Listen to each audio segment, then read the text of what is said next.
strength slip, and adversaries like China begin to outpace us in key capabilities. Our bill will help reverse that trend. It invests in shipbuilding, supports a new Golden Dome for missile defense, revitalizes defense manufacturing capacity in America, and invests in the war-fighting technologies of tomorrow. With this bill, we can help ensure that our men and women in uniform have what they need to deter and defeat any threat. Mr. President, we're safeguarding our national security from every angle, which means addressing energy security. Energy security might not get the same attention as border security and national defense, but it's a big part of keeping America strong and secure. Relying on energy from hostile nations or unstable parts of the world can be a dangerous proposition.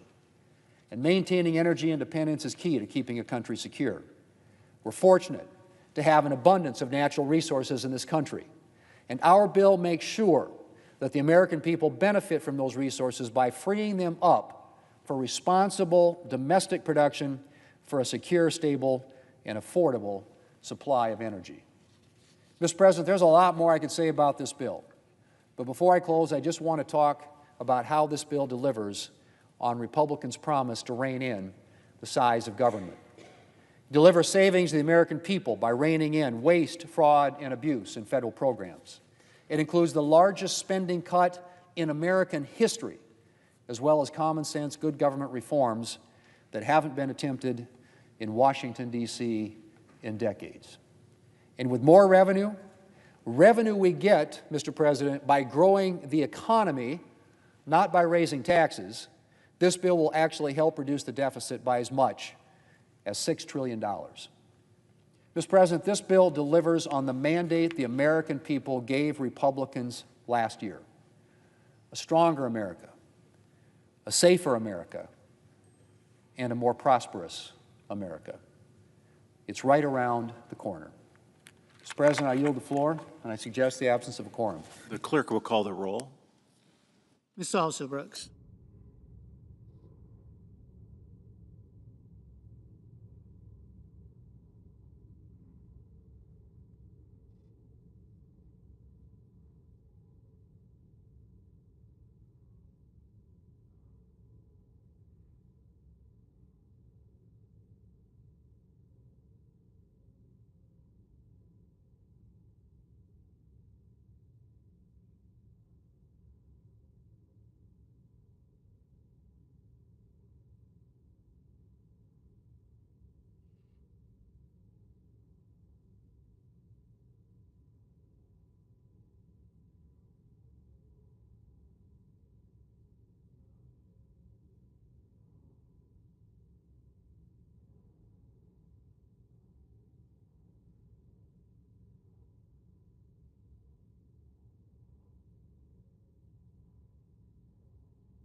Democratic whip. Are we at a quorum call? We are. Ask consent the quorum call be suspended. Without objection.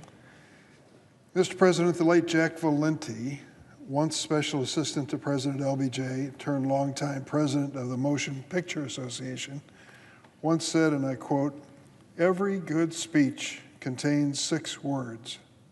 Let me tell you a story." I've taken Jack Valenti's advice to heart, and I've often told stories that might otherwise have been ignored. Stories of the most vulnerable members of our community, those who might not be able to obtain the services of a communication agency, white shoe law firms, and high-profile lobbyists. For decades, I've been honored to have one of the best storytellers on Capitol Hill helping me. For more than 20 years, Molly Rowley, my director of speechwriting, has helped shape so many of my spoken words.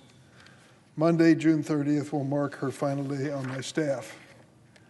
Molly's not from Illinois. Her family hails from Missouri, and she's always happy to remind us and her colleagues that her Kansas City Chiefs are regular playoff contenders and repeat Super Bowl champions. She began her career as a newspaper reporter, but she eventually found her way into public service, writing speeches for New Jersey Governor Jim Florio, the late Senator Harris Wofford of Pennsylvania, and Senator Tom Daschle of South Dakota. In 2005, 20 years ago, Molly came to my office after working for Senator Daschle when he was the Democratic leader of the Senate. Before leaving Senator Daschle's office, Molly had written a compelling floor speech that caught my attention. I went over to Senator Daschle and asked if he had a staffer who helped him write that speech, and he mentioned Molly. Fast forward to 2005, when I was brand new whip of the Democratic caucus, looking for staffers with leadership office experience. Molly was the perfect person to bring on board. Speech writing is part art, part science, but really not either one. It's translating complex policy issues into a compelling narrative. That's not always an easy thing to do.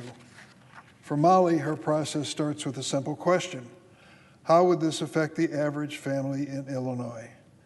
She has a knack for turning arcane legislative texts into poetry, and she often did so with little time and even less background.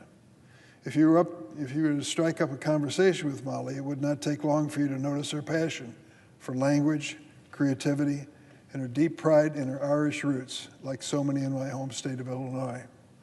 She was able to add some special Irish charm to many of my speech materials over the years, from immigration events to Chicago's notable St. Patrick's Day celebration.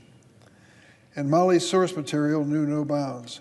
She would artfully weave into my remarks quotes from our founding fathers, landmark speeches of presidents like Illinois' very own Abraham Lincoln, civil rights icons like Dr. Martin Luther King Jr. and the late Congressman John Lewis, prose of the Irish literary giants James Joyce, William Butler Yeats, and even hit Broadway musicals like Lin-Manuel Miranda's Hamilton. And she excelled at uncovering obscure facts about a small town or community and using it as a centerpiece to tie a speech together. Whether ribbon cuttings for local health clinics, naturalization ceremonies, commencement addresses, or Senate floor speeches, Molly did so much more than prepare the remarks. She found the heart of the story. Molly's interest and commitment to social justice and civil rights has been evident not only in her work, but in the way she participated in life on Capitol Hill. A lot of history has been made in these hallways, and Molly has made herself a part of it, whether chronicling the lying in honor of Rosa Parks, State of Union speeches by President Obama, or being seated in the middle of the room for judiciary hearings on the nomination of Ketanji Brown Jackson to be Justice of the Supreme Court. I'm grateful to have had Molly as a member of my team for all these years and to help me tell these stories. And I'm confident she'll use her gift with words to raise awareness of current events, not just in her community and country, but globally. But first, she will take a well-deserved break and explore Europe with her mom before returning to spend time with her beloved four-legged roommate, Liam. I'll miss Molly's wisdom, skill, and rhetorical flourishes. And I would like to close my remarks with her own words about leaving Capitol Hill Molly wrote recently, "My favorite part of the Capitol has long been the soft dips in the stairs where the hard marble has been worn down by more than a century and a half of footsteps. Those indentations always remind me that we are part of a great continuum. We do our best while we're here to protect our beloved democracy, and then we move on, hoping and trusting that those who come after us will safeguard this priceless gift. Molly, on your watch, you kept this gift safe. I'm glad to be part of your career on Capitol Hill and the recipient of so much good work. I wish you the best."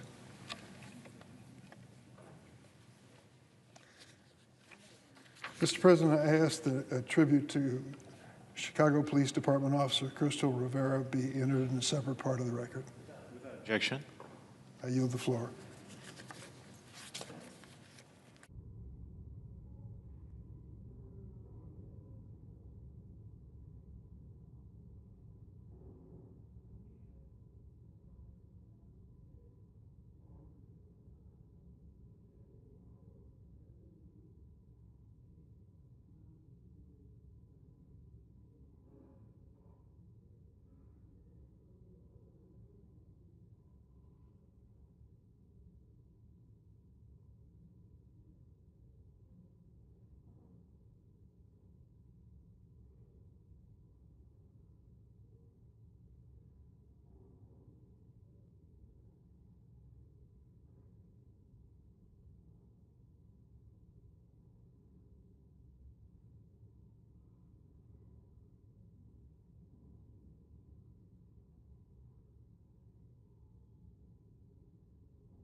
Mr. President, The majority whip? I thank you, Mr. President. I ask unanimous consent the quorum call be vitiated. The Senate is not in a quorum call. Okay, thank you very much, Mr. President. Mr. President, yesterday the United States Senate, can we have order, Mr. President? Order. Thank you, Mr. President. Mr. President, yesterday the United States Senate got an update from the administration about Saturday's strike on Iran.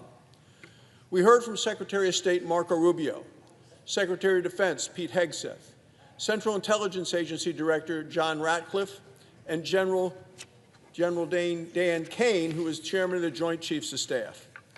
They told us, beyond a doubt, the Iran strikes were successful. Two things are clear. One, President Trump protected our country.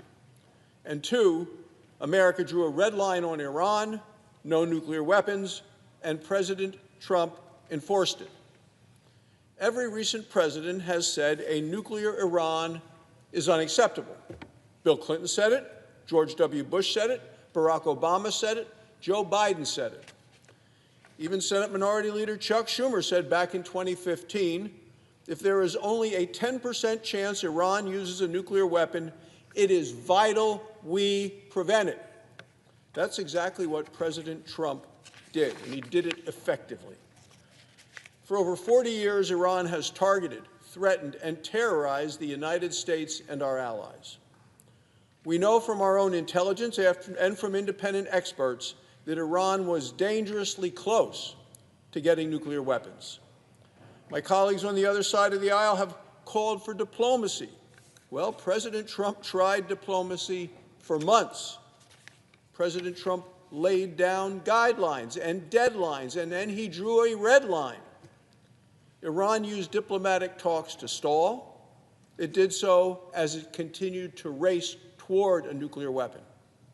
As Commander-in-Chief, President Trump has the full authority to act. He did so consistent with Article 2, Section 2 of the Constitution, and he did so decisively. It was a limited, powerful, and precise strike. It was aimed specifically at Iran's nuclear facilities, not at Iran's leadership, not at the Iranian people. And here's more good news. No American lives were lost, absolutely none. This was a powerful message to Iran, but not just to Iran, also to Russia, to China, to North Korea, and anyone else who is an adversary of the United States. The message is this: America means what it says, and America will keep our people safe. Now, Democrats, of course, rushed to turn this successful strike into a political fight. Even today, they're forcing the Senate to vote this very afternoon on a resolution that says the president lacked the authority to do what he did. They've gone so far as to imply that the successful protection of the American people is an impeachable offense. Democrats are calling for the president's impeachment because of his successful attack on the Iranian nuclear program. Mr. President, national security should be something that unites us. But let's not forget, Democrats have said presidents can act without a vote of Congress. They've said it many times in the past. Recall when President Obama struck Libya in 2011. Speaker Nancy Pelosi said Congress wasn't needed because the strike was limited. Now that there is a Republican in the White House, what we're seeing is that Democrats are suddenly trying to rewrite the rules. National security moves fast. That's why our Constitution says give the commander-in-chief real authority. President Trump seized the moment. He did it responsibly, he did it decisively, and he did it constitutionally.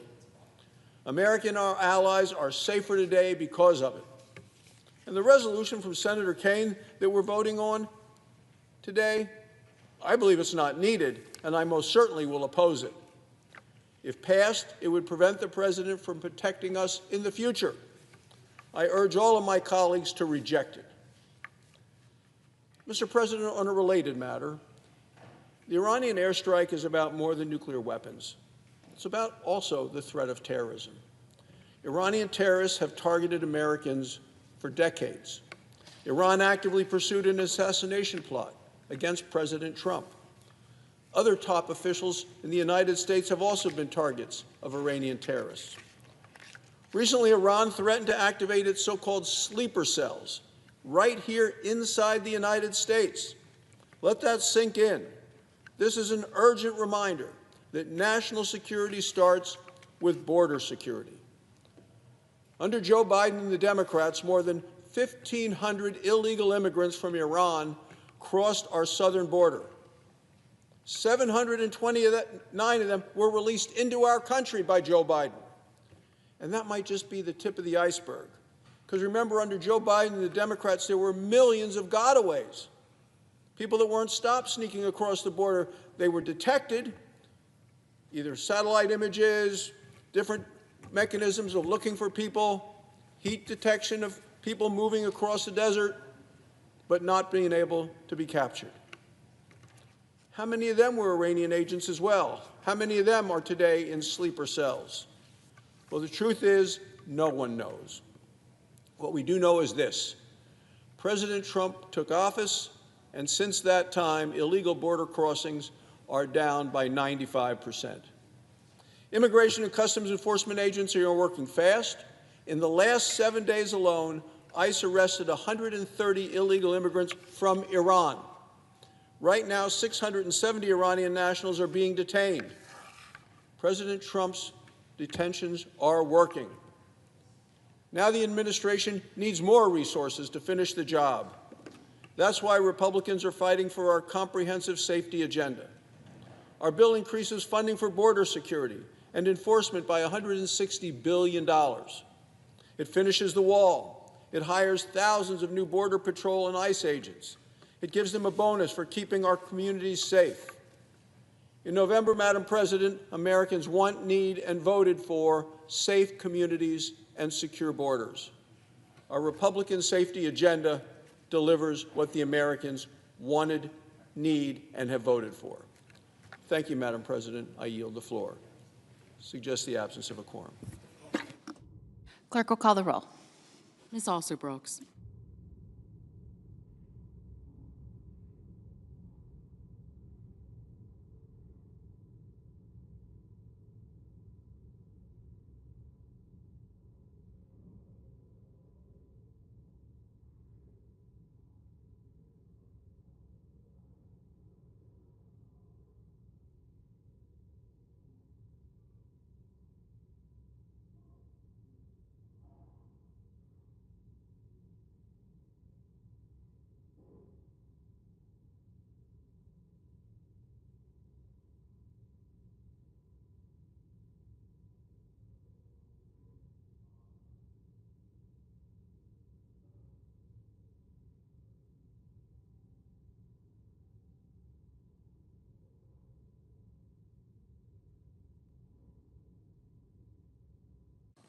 Madam President.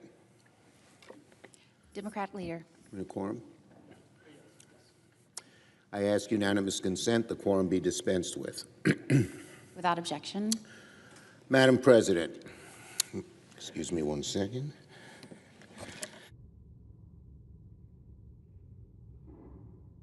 In a pretty rough week for Donald Trump's so-called beautiful bill. As everyone watching can tell, things haven't gone according to plan. The bill has been bucking. Wait, the delays have piled up.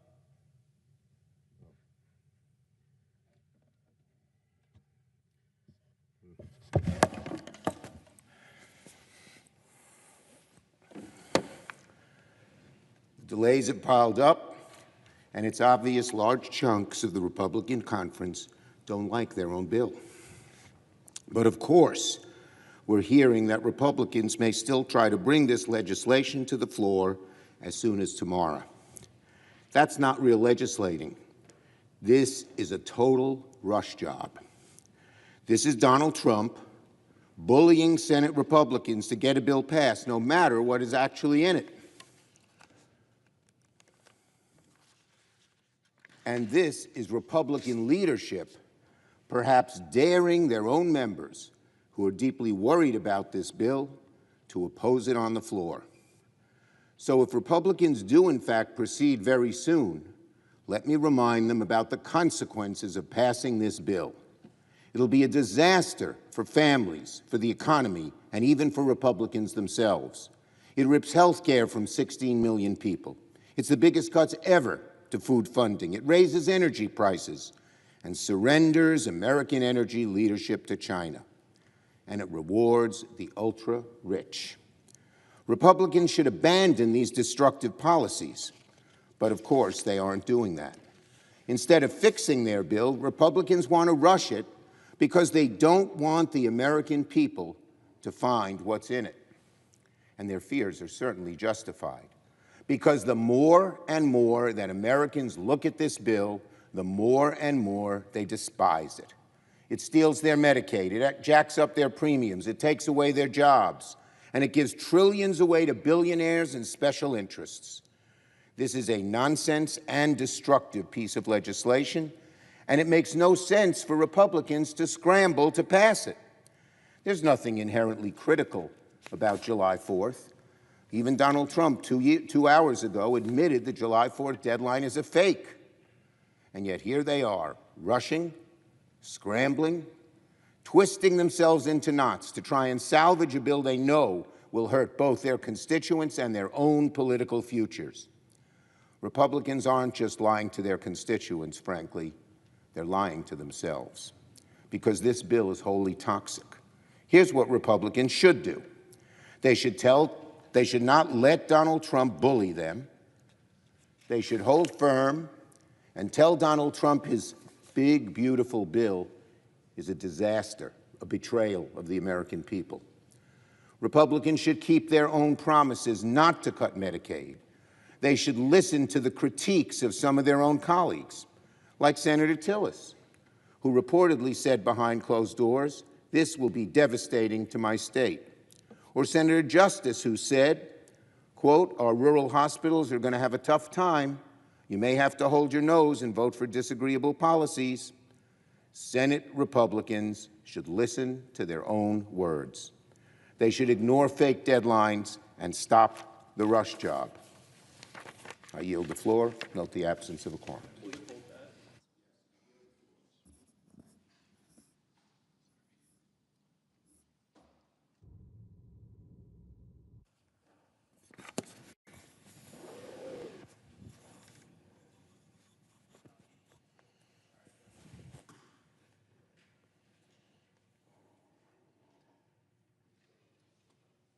Madam President, Senator from North Carolina. confirming we are not in a quorum call. We are not. Madam President, I rise to recognize and commend the outstanding efforts of our law enforcement community in Western North Carolina for their role in the success of Operation Uptown Funk. Now, that's a pretty creative name, but it's a very serious issue. It was a year-long investigation into drug trafficking in Appalachia. This coordinated operation has involved law enforcement agencies from Buncombe counties, Henderson, Haywood, Transylvania counties in North Carolina, as well as Greenville and Spartanburg counties in South Carolina. And it's been supported by the Drug Enforcement Administration. This is nothing short of a strong testament to the commitment of our law enforcement officers to put the welfare of our communities first. Over the course of this investigation, authorities confiscated more than $175,000 of illicit funds, 20 firearms, and 30 pounds of illegal drugs, including substantial quantities of cocaine, methamphetamine, and fentanyl. More than 30 individuals from Henderson County have been arrested and are being held accountable for their role in this dangerous drug network. Madam President, these results, they're not just statistics. They represent lives saved, overdoses prevented, and neighborhoods that can breathe easier knowing that they're a lot safer.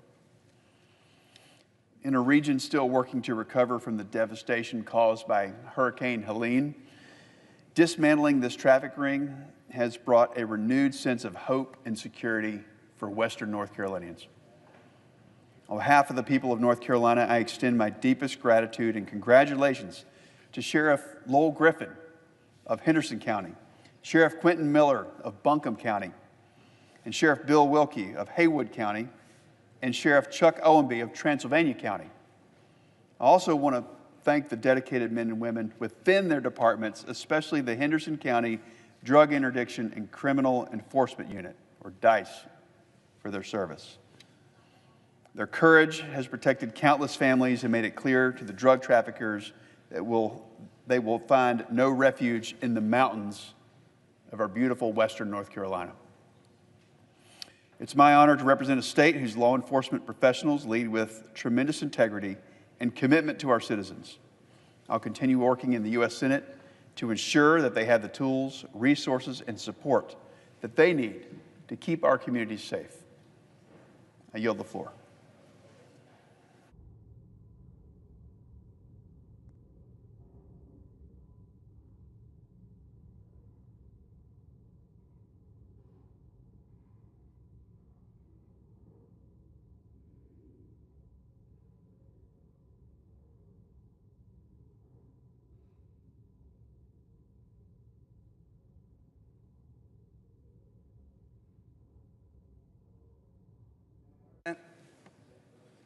Senator from Virginia. Pursuant to Section 601B of the International Security Assistance and Arms Control Export Act, I move to discharge the Committee on Foreign Relations from further consideration of SJ Res 59 to direct the removal of United States Armed Forces from hostilities against the Islamic Republic of Iran that have not been authorized by Congress.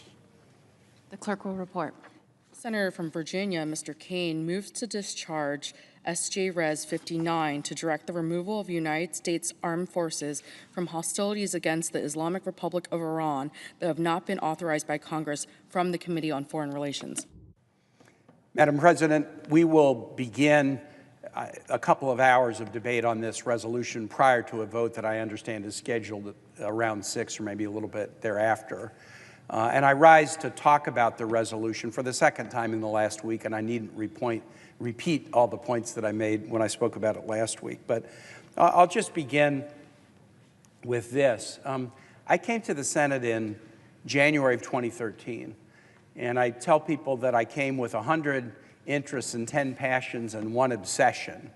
And the obsession that I brought with me to this body was an obsession that I would do everything possible I could to stop the United States from getting into an unnecessary war. Why did I bring that obsession with me in 2013? I brought it with me because of the experience in Virginia during 2 wars over the course of 20 years, from 2001 to 2021. I was governor of Virginia from 2006 to 2010. I was lieutenant governor of Virginia before that. And like every state in this country, Virginia was deeply, deeply affected by the global war on terror. When I was governor of Virginia, I had the honor and responsibility, but it was also a burden, of being the commander-in-chief of the Virginia National Guard. And that meant that I was with our guardsmen and women when they deployed to Iraq and Afghanistan, when they came home. I went to funerals, I went to wakes. These were very, very moving experiences. I visited, as governor, our troops, our guardsmen and women in both Iraq and Afghanistan during that period where the war was at a huge upsurge. Thousands of Virginia guardsmen and women were deployed during those 4 years. And of course, because of who Virginia is, it wasn't just our guardsmen and women, it was also our active duty, our DOD civilians, civilians from other parts of the federal family, reservists, military contractors, DOD civilians and their families. The cost of that 20 years of war on Virginia was very heavy. And I came with the obsession not only because of what I had seen in terms of the effect of these wars on my Commonwealth and my country, the deaths, the injuries, the long-standing mental health needs, the tremendous expenditure of public treasure, the lack of clear and positive results from that 20 years. But I also came with an obsession on this topic because of watching the way the war started, particularly the war in Iraq. The United States was basically, the public and this body was basically lied to about the extent of the Iraqi program of weapons of mass destruction. And then an administration forced a vote on the floor of this body right before a midterm election. The debate and vote occurred in October of 2022. I remember at the time I was lieutenant governor and I was paying attention to this, and I thought, what's the urgency about this debate in October of 22, right before a midterm election? You might remember the United States didn't even invade Iraq until March of 2023. There was no urgency. There was none. But it was determined to be politically expedient to force a debate before a midterm election to try to give one party an edge in those midterms. Yeah, there was a vote, but it was timed and structured for political rather than military reasons, and thousands of Americans, both soldiers and contractors, lost their lives as a result. And so I came to this body fully believing that, yes, I'm only one of 100, but I'm going to do everything I can to make sure the United States doesn't get into an unnecessary war, and that if the issue ever arises, Congress needs to fully debate any military mission before he sends our sons and daughters into war. Now, Madam President, I say this as a senator from, I'm going to argue this, and the President will challenge me on this, but I'm going to say Virginia is the most pro-military state in the United States. Our military bases, our veterans population, our reservists, our Guard, our military families, our DOD civilians. Our map is a map of American military history. Yorktown, Appomattox, the Wilderness, Fredericksburg, 9/11 attack on the Pentagon. Everything about Virginia is connected to our nation's military mission. I know the President would make the same claim about Florida's connection to our military, and this would be a virtuous competition as we would all talk about how pro-military our states are, but I believe this deeply about Virginia. My dad was an Army officer. One of my kids is a Marine officer. I mean, this is family. And I'm connected deeply as a member of the Armed Services Committee to all of our military community. And I'm not a pacifist. Every year I work on the Armed Services Committee to help write a defense bill and try to get it passed. I whip votes on the floor for military aid packages to allies. There's bad folks in the world. The United States needs to defend itself, and it needs to work with allies to help them defend themselves. But our troops, our sons and daughters, deserve to have wise civilian leadership that only make the decision to send them into war on the basis of careful consideration and a debate before the entire public. The other night when I spoke on the floor, I pointed out the history of the way the framers of our Constitution grappled with this question in 1787. And to just make it simple, they decided, contrary to the history of the world and the way virtually every other country did it, they decided that war was too big a decision for one person. I mean, they were making this decision at the time that George Washington was president. He was very respected and admired. He was a wartime general, deeply respected. But as much as they respected leaders like George Washington, they said, war's too big a decision. It's too big a decision for one person. And so they wrote a constitution that said the United States should not be at war without a vote of Congress. Defense against an attack or an imminent attack, yes, the president as commander-in-chief has the power to do that. But to go on offense against another nation or an entity like a terrorist group, and there were terrorist groups back in the days like the Barbary Coast Pirates. From the very beginning, we have confronted threats not just by nation states but by others. But the decision was, it was too big a decision for any one person. We should only go to war after a debate, not only in Congress, where we put our thumbprint on this is a national mission, we're risking our sons and daughters' lives for. We have a debate in front of the entire public so they can understand the stakes. War is too big for any one person. I think the events of this week have demonstrated that war is too big to be consigned to the decisions of any one person. Our current commander-in-chief, on his social media account a day or two after the attack in Iran, put up a music video with lyrics that were matched to a Beach Boys song, Barbara Ann, but the music video contained these lyrics: bomb, bomb, Iran, bomb, bomb, bomb, bomb, bomb, Iran, went to a mosque, gonna throw some rocks, time to turn Iran into a parking lot. We shouldn't premise a decision to send our sons and daughters into war on the judgment of a single person.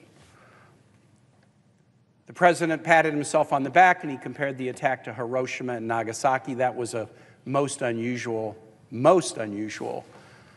comparison. I haven't put all the lyrics of the song up on my chart. One of the other lyrics was about sending the Ayatollah home in a box. I mean, is this some kind of a joke? Is this the way we treat war now? Like we run a victory lap and we overstate it and we turn it into a funny music video, or we use a Hiroshima and Nagasaki comparison as if that's like a good thing? War is too big to leave the decision to send our sons and daughters and risk their lives on the say-so of one person. We had some turmoil this week in the Senate. We were going to have a briefing on Tuesday that they had to, from the national security officials of the administration, they had to postpone it till Thursday because they were fighting with themselves and they were fighting with reporters about intelligence that had come out that the president wasn't happy about. In the immediate aftermath of the attack, he said that the Iranian nuclear program had been completely obliterated. All sources, Iranian sources, Israeli sources, the IAEA, the United States, have said severe damage. But because the president sort of went overboard with the Hiroshima and Nagasaki claims and completely obliterated, reporters started to dig into it.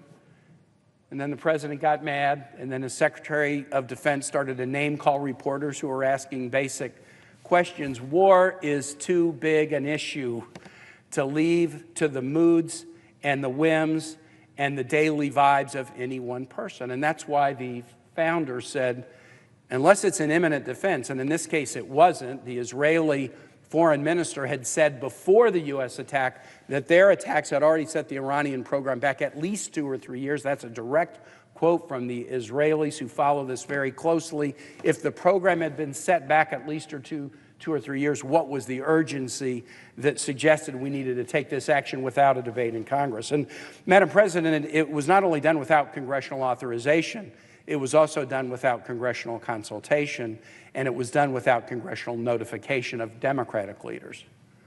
Republican leaders were given a briefing, but for the first time during my time here, no Democrat in a leadership position on the key committees was given an advance notice of this.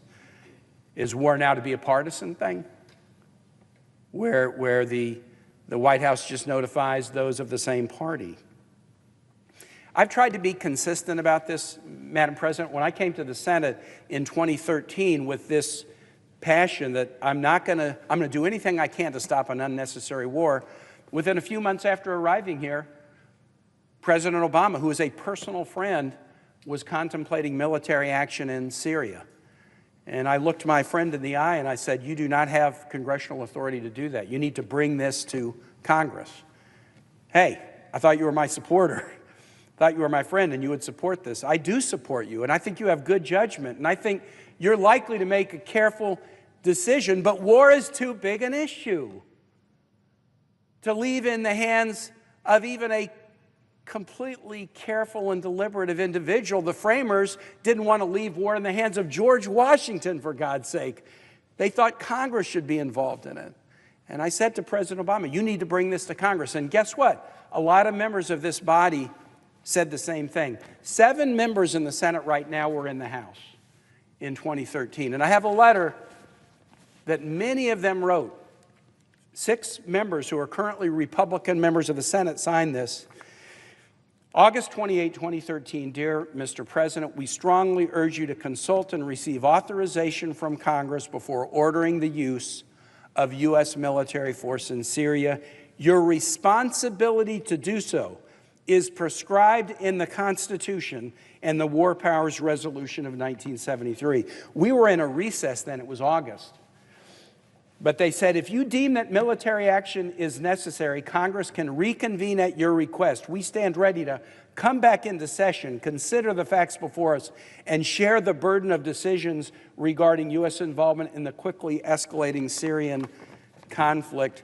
6 Republican members of this body signed that letter in 2013, but based on their public statements, they seem to have a different standard for President Trump than they did for President Obama, a different standard for war against Iran than they did for war against Syria. There's one member who signed this letter who is consistent.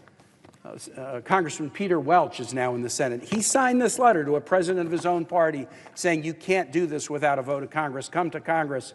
And he is taking the same position on the floor today consistently that he did then.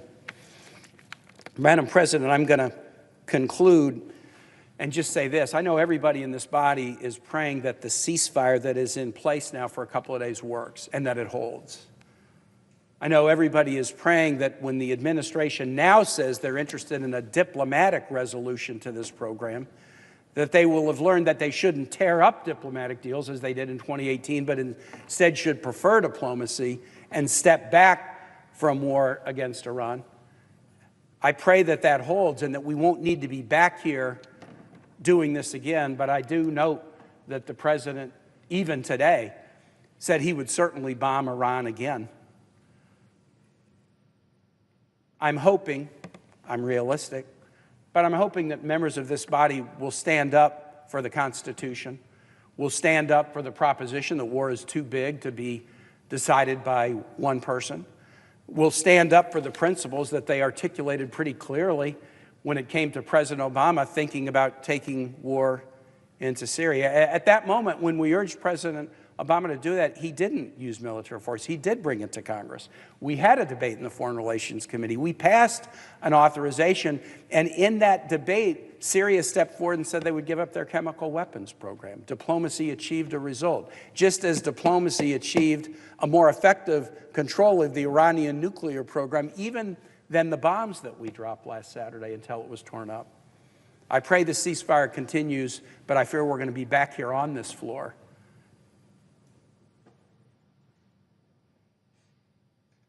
And I hope when we are on this floor again, members of this body will stand for the proposition that has been part of our history, that war is too big an issue to allow one person to make the decision that sends our sons and daughters into harm's way. With that, Madam President, I yield the floor. Madam President. Senator from Maryland. Thank you, Madam President. I rise today in support of Senator Kane's War Powers Resolution to make crystal clear that, as required by the Constitution of the United States, the President may not take offensive military action against Iran or any other country without congressional approval. Last Saturday, the world learned through a social media post by Donald Trump that he had ordered an attack on 3 of Iran's nuclear enrichment sites, the first ever direct U.S. military assault on Iranian territory.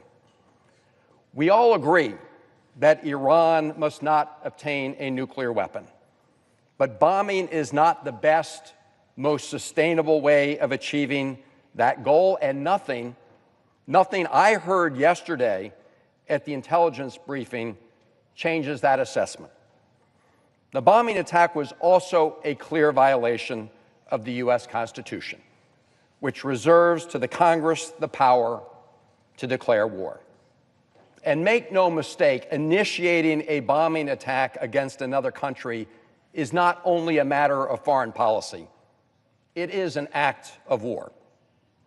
For anyone who claims otherwise, I ask them to consider this. What would we have said if Iran or any other country had flown bombers over our country and struck our facilities?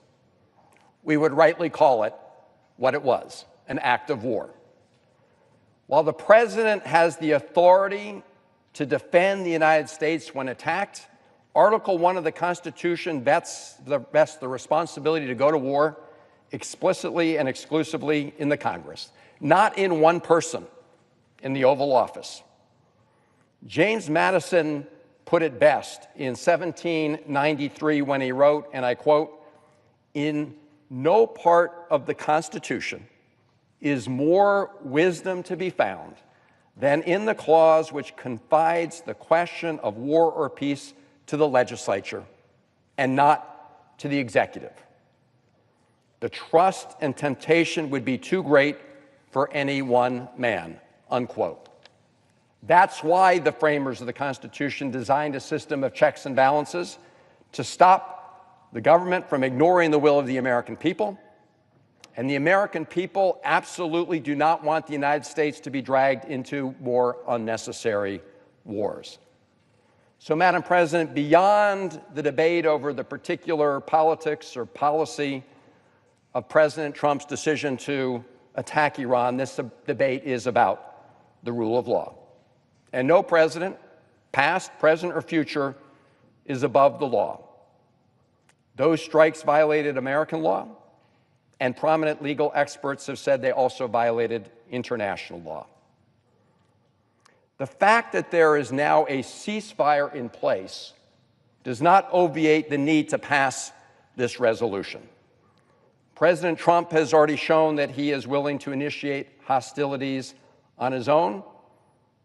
And indeed, as Senator Kane just mentioned, President Trump just said a few hours ago that he would, quote, absolutely consider bombing Iran again. And just last month, when asked whether he needs to uphold the Constitution of the United States, President Trump answered, quote, "I don't know." We, the United States Senate and House, should make clear that compliance with our Constitution is not optional. Now, President Trump did not just attack another country in violation of the Constitution. He did so in spite of facts presented by our own U.S. intelligence agencies. Just 3 months ago, the U.S. intelligence community noted that, and I quote, "They continue to assess that Iran is not building a nuclear weapon, and Supreme Leader Khamenei has not authorized the nuclear weapons program he suspended in 2003, unquote. That assessment has been reaffirmed year after year since at least 2007, that Iran was not producing a nuclear weapon and had not made a decision to do so. You would think that the facts and intelligence assessments would matter when a president chooses to attack another country. Apparently not in this case. Indeed, when President Trump was confronted with the U.S. intelligence community's assessment just days before he launched the attack, he dismissed it. It was an inconvenient fact. It was inconvenient because it showed there was more time for diplomacy to work, time to get a negotiated solution. Secretary Rubio was asked about this intelligence assessment after the United States bombed Iran. His answer, very revealing. He said, and I quote, "Forget about the intelligence," unquote, and then went on to try to justify the timing of the attack. Now, as I said earlier, most, if not all of us, agree that Iran must not have a nuclear weapon, which would pose an existential threat to Israel, threaten America's interests in the region by further emboldening Iran's malign actions, and increase the risk of nuclear proliferation throughout the Middle East. So the question is, how do we best accomplish that goal in a durable way that doesn't unleash unintended consequences and put Americans and others at greater risk? President Obama answered that question. That's exactly what he accomplished through the agreement his administration negotiated with Iran 10 years ago this July. President Obama made a deal with Iran to prevent it from building a nuclear weapon. And the agreement was working. Iran was subject to around-the-clock, 24-hour inspections from the International Atomic Energy Agency. That agreement made the whole world a safer place. But in his very first term, Donald Trump ripped up that deal.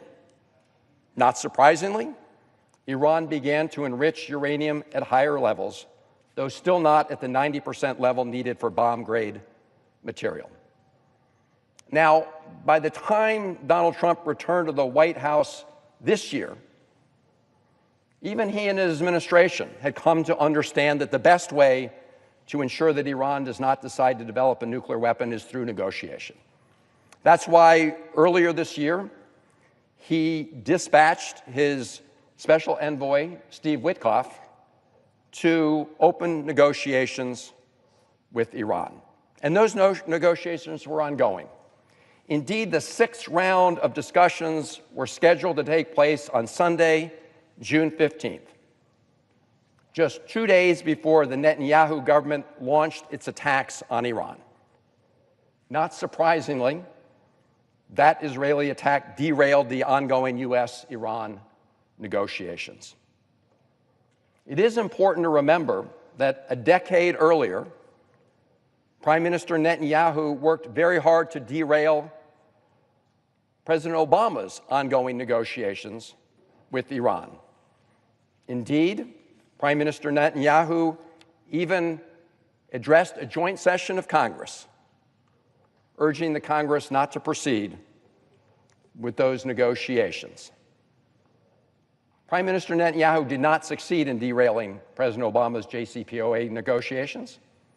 That agreement went into effect, and it did make the world and our country and Israel a safer place. But unlike then, Prime Minister Netanyahu succeeded this time. He outmaneuvered Donald Trump.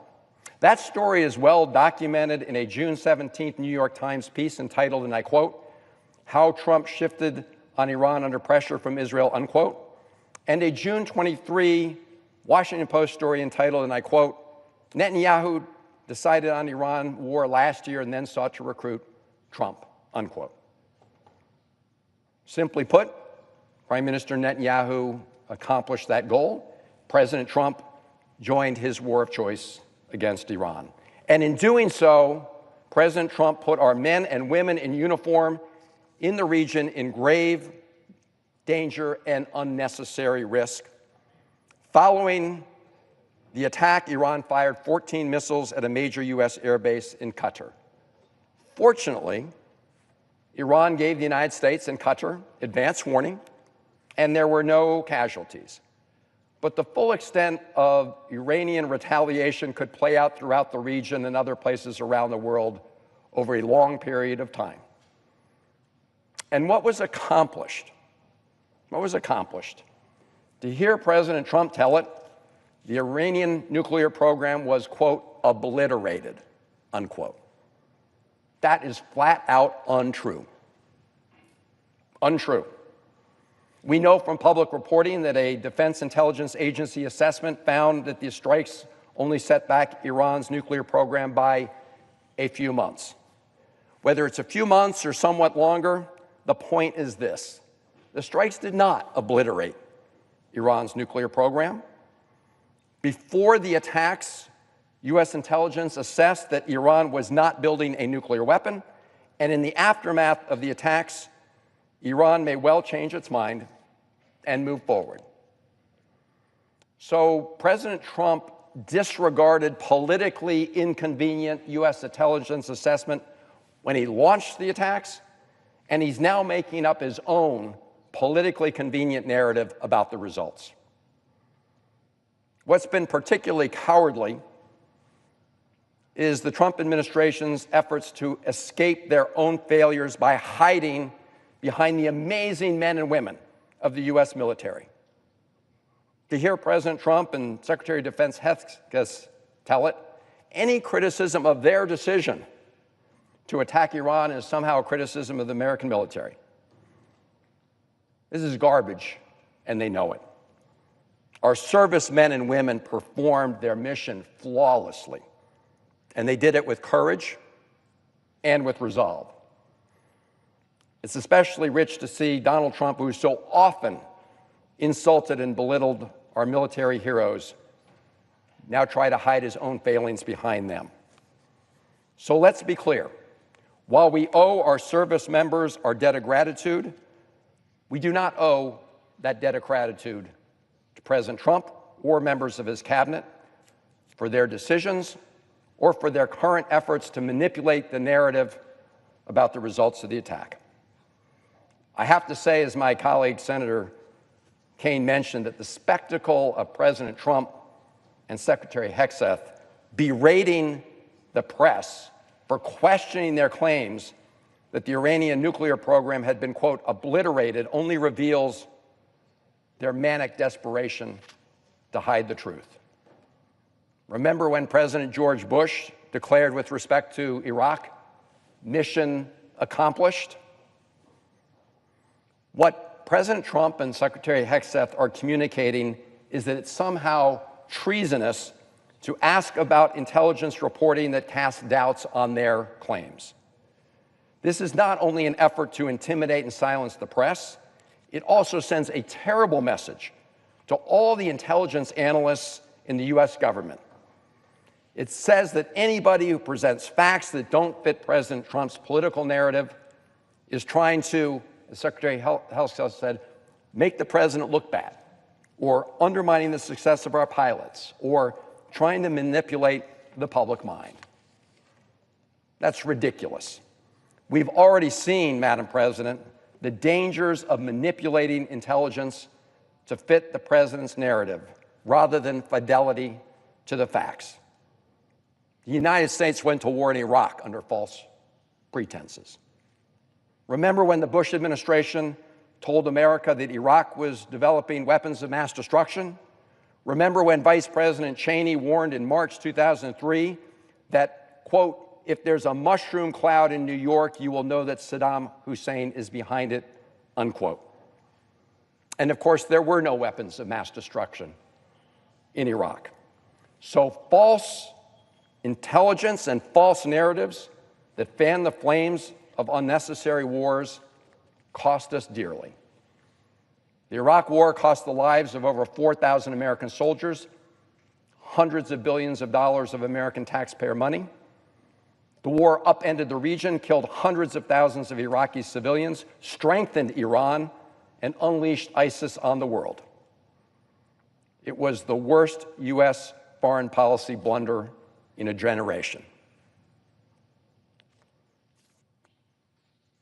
Madam President, the Trump administration has now created a culture of fear and retribution throughout the federal government.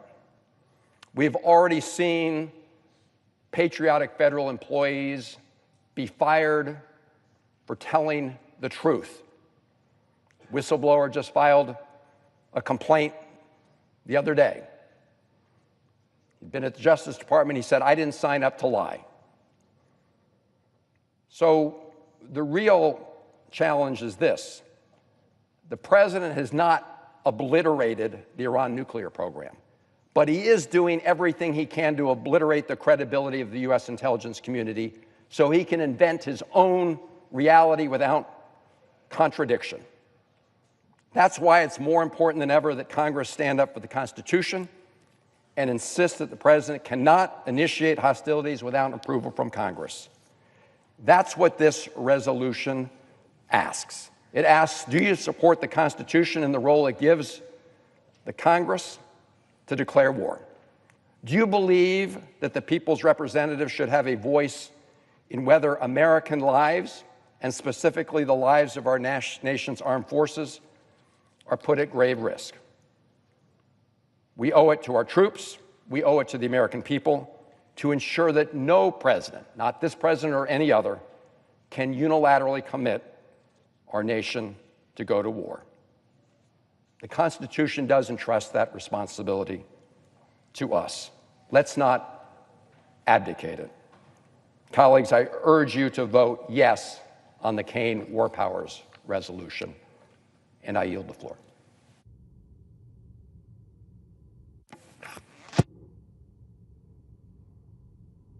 Madam President, Senator from California.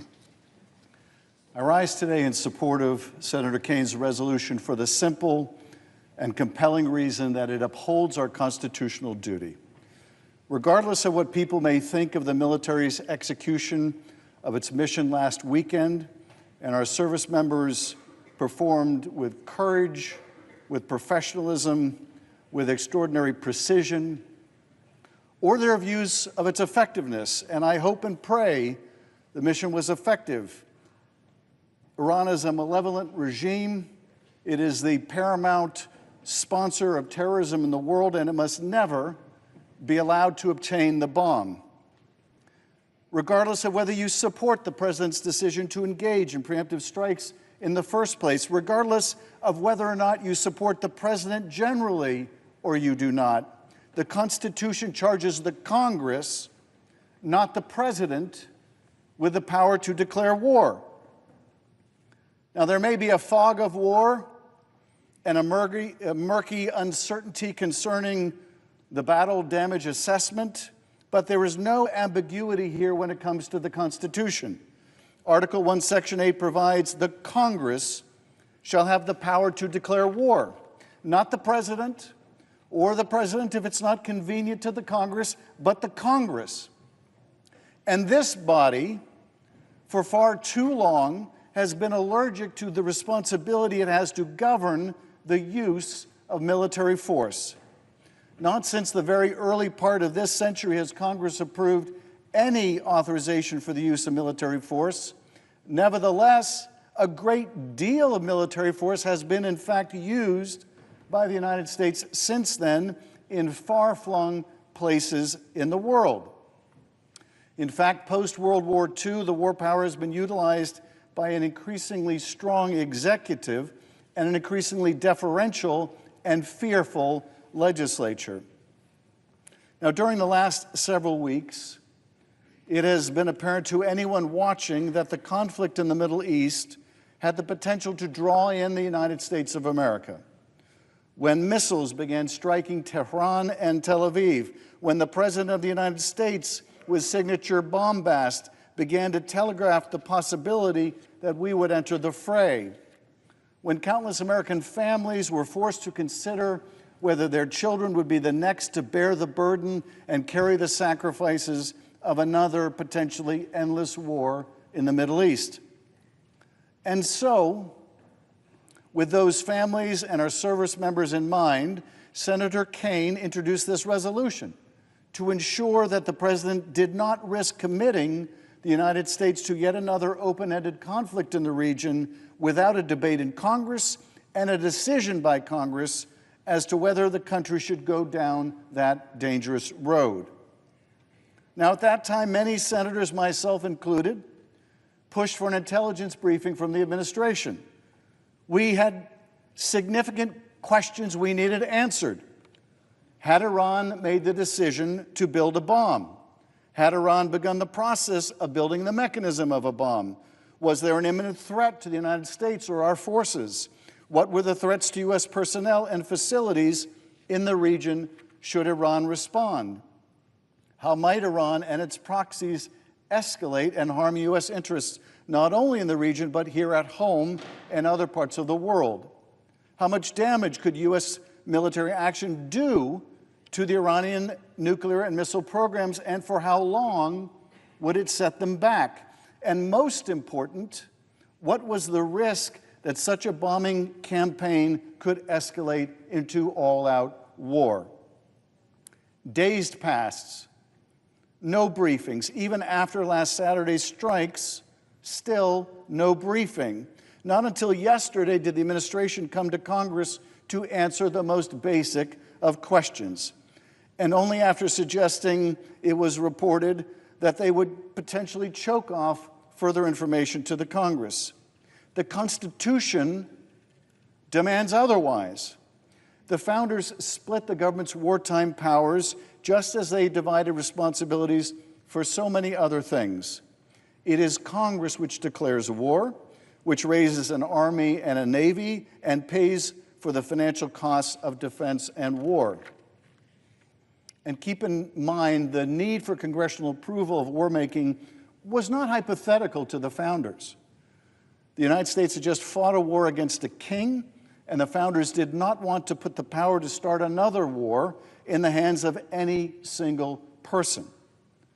The framers put their thinking on parchment. And in a letter to Thomas Jefferson in the summer of 1789, James Madison reflected on how they had approached this question of war power, which was the subject of much debate in Philadelphia at the Constitutional Convention. He said, "We have already given in one example an effectual check on the dog of war by transferring the power of letting him loose from the executive to the legislative body, from those who are to spend to those who are to pay, from those who are to spend to those who are to pay." That is, because a decision as consequential as entering into war requires informed debate and buy-in from the people's representative and the public, from us here in the Senate and from our colleagues in the House. Because we need to weigh the benefits and the risks for our constituents and for the country as a whole. Because a decision like this one should be insulated from partisan politics and not made with haste or with blinders on. There are perhaps senators in this body who will say this debate is no longer needed. The mission is over. Iran has backed down. A lasting ceasefire is in place. The threat has passed. And I would say to them, I don't know that to be true, and neither do you. And on behalf of all those who could and would pay, we should not allow this great and solemn power to make war to be usurped any longer. The only way for us to know whether the United States might be drawn into a broader conflict is if we exercise our authority to prevent it, or to determine that the Congress wants to affirmatively provide a president with the authorization to use force. So I'm a yes on this resolution. And if the Senate votes to bring this resolution before the body, which I hope it will see the wisdom of doing, I will move an amendment that I have filed with Senators Kim and Kaine that I would hope would receive all of our support. Our amendment makes clear what is implicit in Senator Kaine's resolution already, and that is that terminating the use of U.S. armed forces against Iran does not affect the ability of the United States to defend itself, to share intelligence with Israel or our other partner nations, or to assist them in taking defensive measures to protect themselves from an attack by Iran or its proxies. Our intent in this amendment is to make it crystal clear that calling up and passing this resolution would in no way restrict the United States' ability to defend itself or our partners. And with that question settled, we should be able to turn to the real need for this debate. Should this Congress continue to abdicate our constitutional duty to an administration that at every turn has deemed us irrelevant? An administration that for too long deferred its obligation to brief Congress and has reportedly threatened to take steps to choke off the amount of information we have and need to assess the impact and the consequences of unilateral military action. An administration that openly disdains and threatens a free press, ignoring the fact that our fourth estate exists to ask questions for the people, even if those questions are uncomfortable, especially when those questions are uncomfortable, and shine a light on the places where tyranny and despotism can grow and foster and fester. Because here's the bottom line. Article 1, Section 8 says, the Congress shall have the power to declare war. And every American should know that Congress is not giving up on its most basic constitutional right to debate and determine whether U.S. forces undertake further operations, offensive operations, against the Iranian regime or any other. This resolution, with my amendment, would give senators confidence that a vote on that question will in no way put American troops or our allies at increased risk, and the underlying resolution would give the American people the confidence of knowing that they will not be dragged into another war without their consent. There must be a check on the dogs of war. There must be a voice for those who will pay the costs of going to war. And the Senate must be that voice. I yield back. President. Senator from Oregon.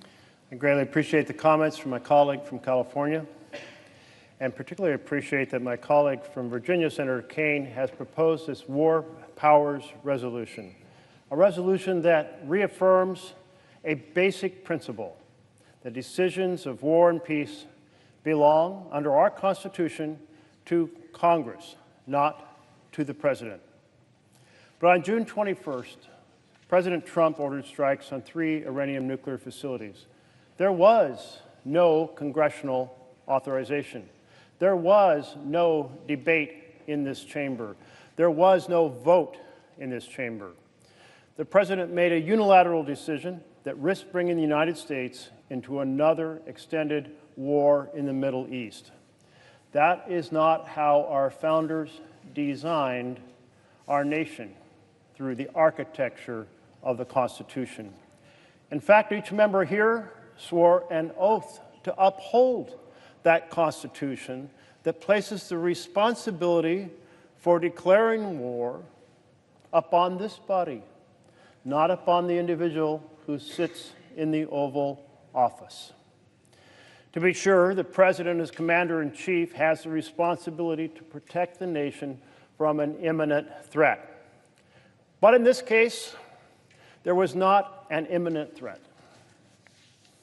First, according to our own intelligence, Iran was not pursuing a nuclear weapon.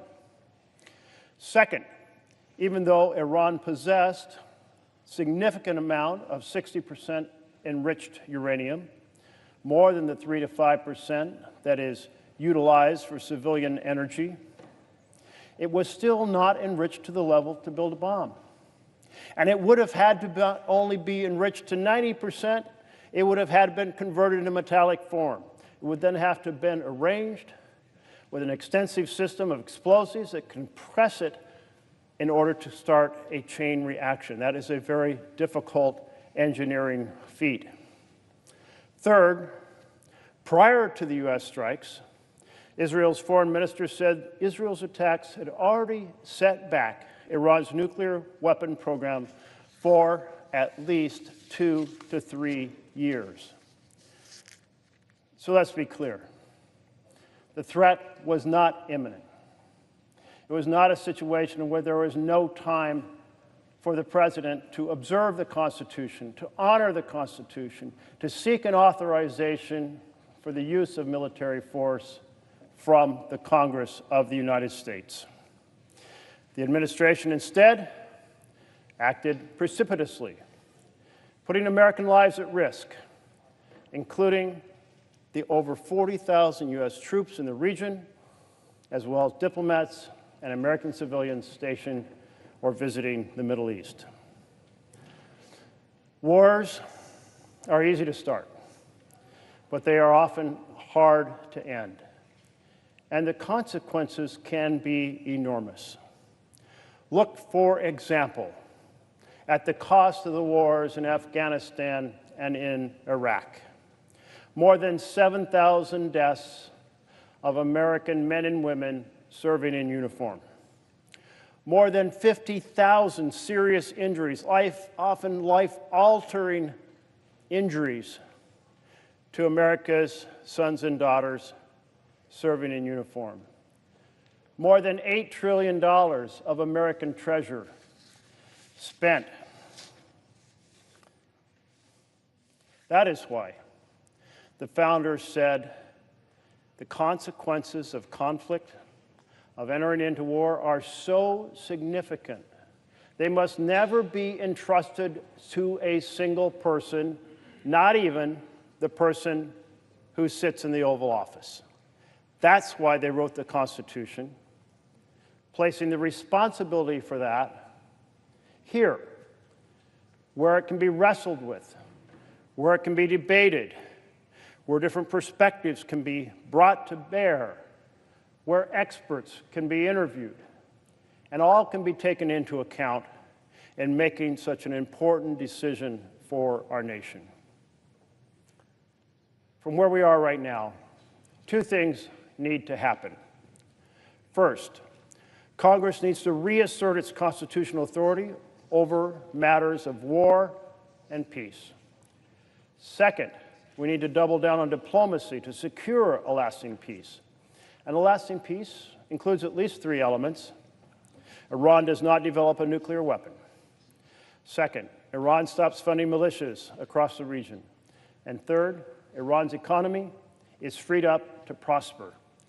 Those are the 3 elements that need to be addressed. Let me begin first by addressing in some greater detail Congress's need to reassert its constitutional authority. On Meet the Press on Sunday, Senator Lindsey Graham said, quote, "You can't have 535 commander-in-chiefs." He is exactly right. And that is why the founders designed the Constitution with a separation of powers. Congress has the responsibility to decide if we go to war, and then the President commands our military to go to war. Article 1 gives Congress the power to declare war, and Article 2 gives the President the power to be the commander-in-chief to execute the war. Senator Kane's War Powers Resolution says that hostilities with Iran must be explicitly authorized by Congress. But that does not in any way prevent the U.S. from defending itself from an imminent attack, should that need arise. This is a privileged resolution, meaning that we will have the opportunity to wrestle with it, and we will be voting on whether to do so later today. This resolution is urgently needed. We are already in the throes of a slide into an authoritarian state. Our president has been ignoring the Constitution or violating the Constitution by violating the rule of law that applies to the executive branch, by ignoring or suppressing or circumventing due process, the very issue that protects all of us from an overbearing executive. In fact, it is the defender of our freedom. Third, stiff-arming the courts. And fourth, seizing Congress's power of the purse. And then this week, it was reported that Trump will limit intelligence sharing with Congress. Another brazen attempt to centralize powers in the executive in a strongman presidency. With this resolution, Senator Kane's resolution, Congress can reassert its constitutional authority as a co-equal branch of government, can stop this president from seizing even more dangerously unaccountable power. In addition to Congress taking this act, there is an urgent need for diplomacy in order to secure a lasting peace in the Middle East. That lasting peace includes the three elements that I mentioned: that Iran does not have a path to developing a nuclear weapon, that it stops funding militias across the region, and that Iran's economy is freed up to prosper. They can re-enter international commerce. It's already clear that diplomacy is not just essential, but that it is effective. In 2015, the United States helped negotiate the Joint Comprehensive Plan of Action, better known as the Iran nuclear deal, which blocked all paths for Iran to acquire a nuclear weapon. It blocked the plutonium path. It blocked the uranium path. It blocked the covert path. That deal was so important for global security that it involved the United States, Russia, China, the United Kingdom, and France, all working together to create that framework in partnership with Iran. And Iran accepted massive inspections and oversight from the International Atomic Energy Agency to make sure that you not only had an act of trust, but lots of acts of verification. The deal worked. Iran was not developing a nuclear weapon. Instead, they dismantled their plutonium-based Arak heavy water reactor. They agreed not to enrich uranium beyond 3.67%, and they didn't do so. They shipped all of their more highly enriched uranium out of the country, some 25,000 pounds, to be stored abroad. But 3 years later, President Trump tore up that agreement. He did so over the objections of his own national security officials, over the objection of his Secretary of Defense, General Jim Mattis, over the objection of his Secretary of State, Rex Tillerson, over the objection of his National Security Advisor, General McMaster, and over the objection of his Chief of Staff, General John Kelly. Had President Trump and his first administration not torn up that agreement, we'd be celebrating Iran's 10th anniversary under the nuclear deal with no path to a nuclear weapon. By ripping up the Iran nuclear deal, Trump opened the pathway for Iran to enrich beyond 3.67%. leading to the concerns that prompted Israel to attack Iran's nuclear facilities, and that led Prime Minister Netanyahu to ask President Trump to use our planes and our abilities to bomb Isfahan, Natanz, and Fordow. To create an enduring agreement now that stops Iran from having a path to nuclear weapon, restrictions like those that were in the Iran nuclear deal back in 2015 have to be recreated. And in fact, we've learned over the last few days how diplomats from President Trump's team have been working on this. We're in conversations with Iran before Israel's attack to create such an arrangement. And in fact, continued some of those conversations even as bombs were dropping. We have to succeed to put in place a permanent, detailed, enforceable plan for peace, which Iran agrees to, that stops funding for militias outside Iran and blocks all those paths to a nuclear weapon. Colleagues, we wouldn't be here today discussing this if President Trump hadn't torn up the first agreement that was working against the advice of his entire foreign affairs and security staff. That's what happens when you scoff at diplomacy, diplomacy that works, agreements that work, and unleash events in the world that lead to circumstances that realize themselves this year in 2025. The decision to strike Iran without authorization from Congress was wrong because there wasn't the imminent threat, and thus there was time to go through the process of seeking authorization for the use of military force necessitated by our Constitution. Wars are easy to start, but they are hard to end. And that's why the founders wanted us to debate them before the American people. We must reassert Congress's congressional authority. We must double down on diplomacy to secure long-term peace.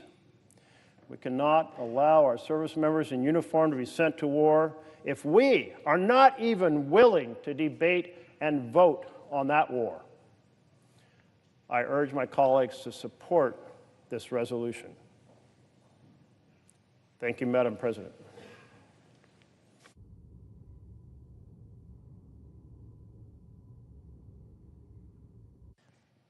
Madam President, Senator from Vermont. I do not want the United States of America to be involved in yet another regime change war in Iran. Have we not learned anything from what happened in Iraq? We deposed Saddam Hussein and all hell broke loose.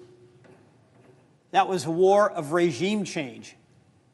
No sense, since it wasn't related to 9/11. We had a regime change war in Afghanistan and then went on to embrace nation building. Thousands of Americans, men and women, who answered the call of the president, reported for duty, lost their lives, lost their limbs, are suffering today with PTSD.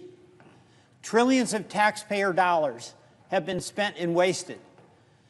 And yet in the Middle East, the flashpoint now is Iran. And we came within an eyelash of getting dragged into yet another war where the goal was regime change. Mr. President, I want to acknowledge the professionalism of our Air Force and our men and women in the military. The strike they were ordered to perform, they executed flawlessly. To them, I extend my congratulations. But the question for us is who authorizes the use of force? Our men and women will do what it is the Commander-in-Chief requires and do what it is Congress authorizes. We all have confidence in that. But this was a wake-up call for us because we came within an eyelash of being in a conflict where the goal would have been the Netanyahu goal of regime change. And what we did in this action with the president's decision to send our bombers in at the request of Netanyahu was essentially put in the hands of the Iranian government the question of how far this war would go. Would they turn the other cheek, which is essentially what they did, or would they retaliate in a way, as President Trump said, that he would rain hellfire on them and have us in a war? The point here of the Kane resolution is that if this country is going to make that decision, it must be Congress that authorizes that decision. It must be Congress that has the debate about what are the national security concerns, what are the costs, and what are the benefits. We can't simply bypass that and continue to abdicate our responsibility and congressional authority and duty. And that's why this resolution is so important. Now, this question of how do we get here? You know, wars oftentimes happen not by design. You stumble into it. And that is what almost happened here. We do not want a nuclear Iran. There's nobody in this United States Senate that wants a nuclear Iran. Russia doesn't want a nuclear Iran. China doesn't want a nuclear Iran. And our presidents, bipartisan, have worked hard to make certain that Iran didn't have it. And the Obama agreement was working. After President Trump was not President Trump, he challenged the agreement. When he got elected, he tore it up. But he saw at some point the wisdom of diplomacy. And he was engaged in active negotiations about a non-nuclear Iran and was making progress on those. That was objected to by Prime Minister Netanyahu. He was against the JCPOA that Obama was negotiating, and actually, as a foreign leader, came to this United States Congress and gave a speech in conflict with the Commander-in-Chief of the United States, where he lobbied in this Capitol against entering into an agreement that ultimately made us more secure. That determination on his part continues. And the biggest act of sabotage to the Trump negotiations on a nuclear agreement was the bombing campaign that Netanyahu did that sabotaged those talks. Now, again, I say congratulations to our men and women in uniform who, when they were ordered by the president to do the strike on the nuclear facilities, did it and did it well. But we should not at all discount how precarious that situation was for our country. It was a result of a decision by Iran to turn the other cheek, to disregard the attacks, and basically not escalate. And I'm so glad they did. And the president showed temperance there himself. But we can't be putting ourselves in a position where our future, and whether we do get in a war, is based on actions of other people, particularly folks who run Iran. So if we are going to protect the national security, if we are going to protect the men and women of this country who will always respond to the call of the Commander-in-Chief, that's what makes them such wonderful patriots. They cede the authority to make a decision about whether they are put in harm's way to the men and women who serve in the Congress of the United States and the Commander-in-Chief. That's a profound responsibility that each of us has to debate the question of whether we should commit this country to war. So this resolution is absolutely vital. Vital to the well-being of this country,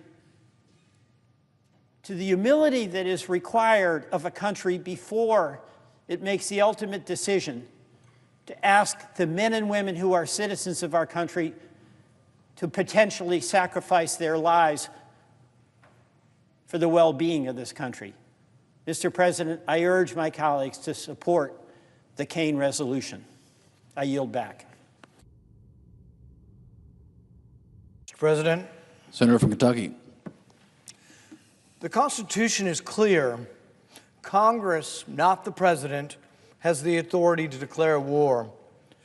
The founders were unanimous in proclaiming that the power to declare war belonged exclusively to Congress. James Madison, the father of the Constitution, said that the executive branch was the branch most prone to war.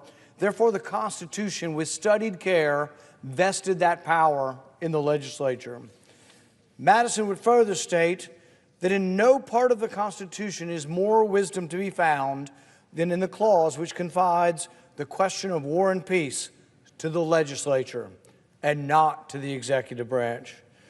Hamilton, who didn't always agree with Madison or Jefferson, wrote that the legislature can alone declare war, can alone transfer the nation from a state of peace to a state of war, and if the legislature has a right to make war on one hand, it is on the other hand the duty of the executive to preserve peace till war is declared. Madison and Hamilton had very different visions of executive power, yet they both agreed that it was vitally important to entrust the power to declare war to Congress, not the executive branch. George Washington remarked that the Constitution vests the power of declaring war with Congress. Therefore, no offensive expedition of importance can be undertaken until after they shall have deliberated upon the subject and authorized such a measure. No offensive expedition without congressional approval. St. George Tucker, a Revolutionary War era law professor, wrote in 1803 of how our Constitution diverged from the English tradition. He wrote, "In England, the right of making war is in the king. With us, the representatives of the people have the right to decide this important question. It is without question that Congress neither deliberated nor authorized the recent offensive military action against Iran. Each of us has taken an oath to uphold the Constitution.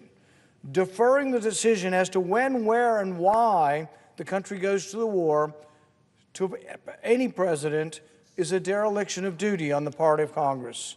To commit America's military to fight wars on behalf of the nation is the most consequential and humbling responsibility that Congress is entrusted with.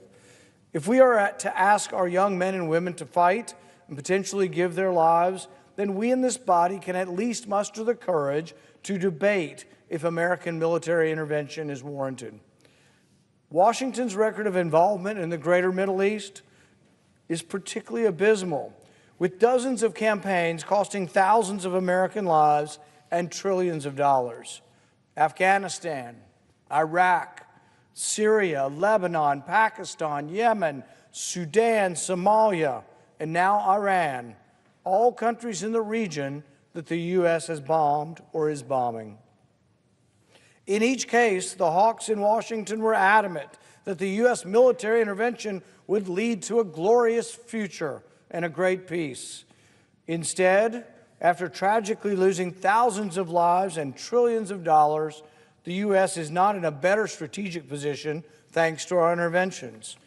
After September 11th, a generation of brave Americans answered the call to serve, many enduring multiple deployments in the region. Some 7,000 U.S. service members paid the ultimate sacrifice in the war on terror. Tens of thousands more carry with them the scars of war, living with missing limbs, shrapnel, nerve damage, brain injuries, burns, scars. Some live with paralysis and are confined to wheelchairs. The mental wounds of war are also present, as we remember the more than 30,000 veterans who have committed suicide since Washington's misguided project to remake the Middle East. While our soldiers carry out their missions with honor, the Washington establishment consistently fails them.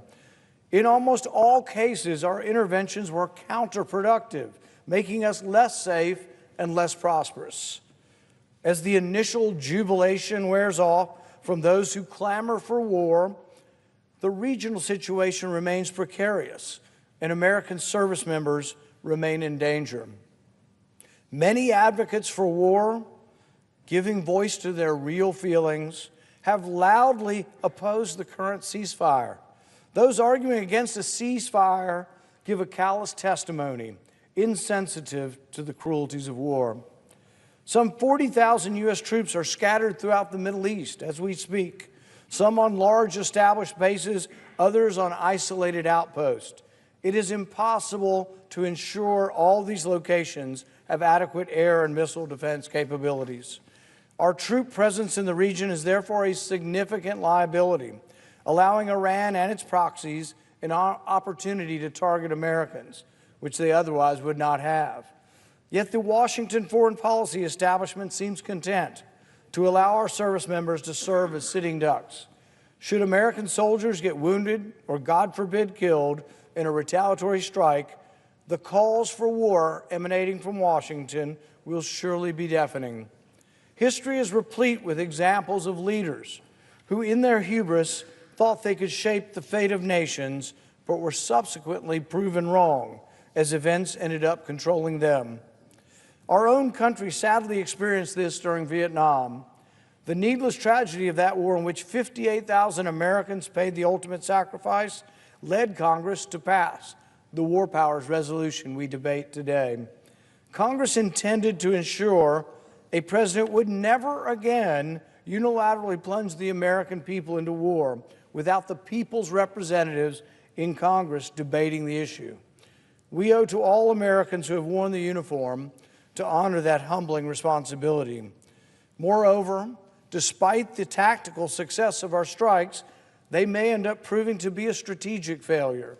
It is unclear if this intervention will fully curtail Iran's nuclear aspirations, or, in fact, whether the Iranians may well conclude to double down on their efforts to obtain a nuclear weapon. At this time, it is unknown. The lesson Tehran and other unsavory regimes around the world may learn is that the only way to deter a strike is to maintain a nuclear deterrent. Pandora's box has been opened, and the consequences remain to be seen. Congress must now focus its efforts on de-escalation and preventing the call for regime change, the consequences of which, if applied to Iran, risk the total destabilization of the Middle East. The American people are sick and tired of sending their children to fight and die in war zones on the other side of the world with no tangible U.S. interest at stake. Abdicating our constitutional responsibility by allowing the executive branch to unilaterally introduce U.S. troops into wars is an affront to the Constitution and to the American people. Today's vote offers every member of this body an opportunity to stand up for the Constitution, to stand up for American service members, and to stand up for America's strategic interests. I will vote in support of this resolution and urge my colleagues to do so as well.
Mr. President.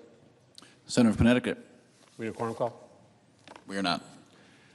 Thank you, Mr. President. Mr. President, in a 1793 letter to William Cabell Reeves, James Madison said this. He said, "In no part of the Constitution is more wisdom to be found than in the clause which confides the question of war or peace to the legislature and not to the executive department."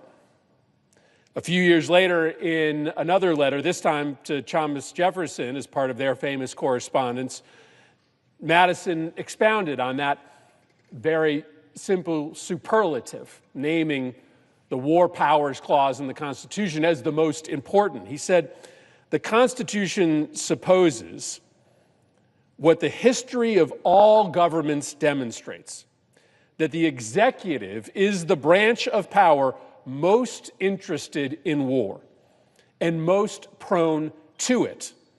It has accordingly, with studied care, vested the question of war in the legislature." Our founding fathers didn't get everything right.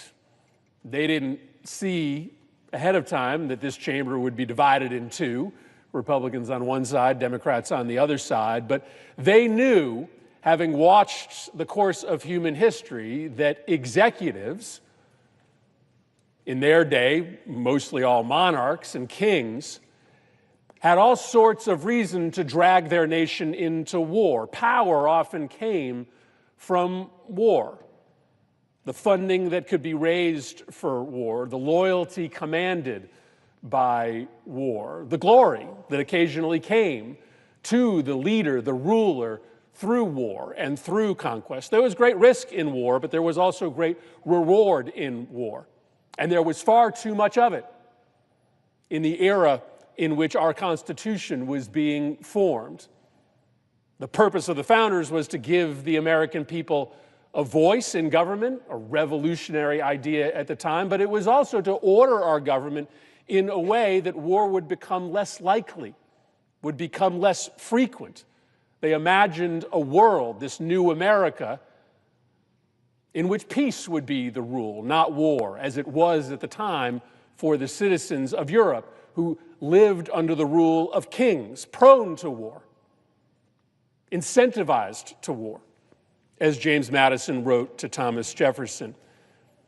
And so this part of the Constitution, with more wisdom in it than any other part of the Constitution, according to James Madison, is this section of our founding document that says it is not up to the ruler, it is not up to the executive branch, it is up to the branch of government most connected to the people to decide whether we go to war, to require that there be a debate, a conversation that involves everyone in this nation, that requires, that necessitates a collective decision as to whether to put the brave soldiers of this country and the collective security of the nation at risk.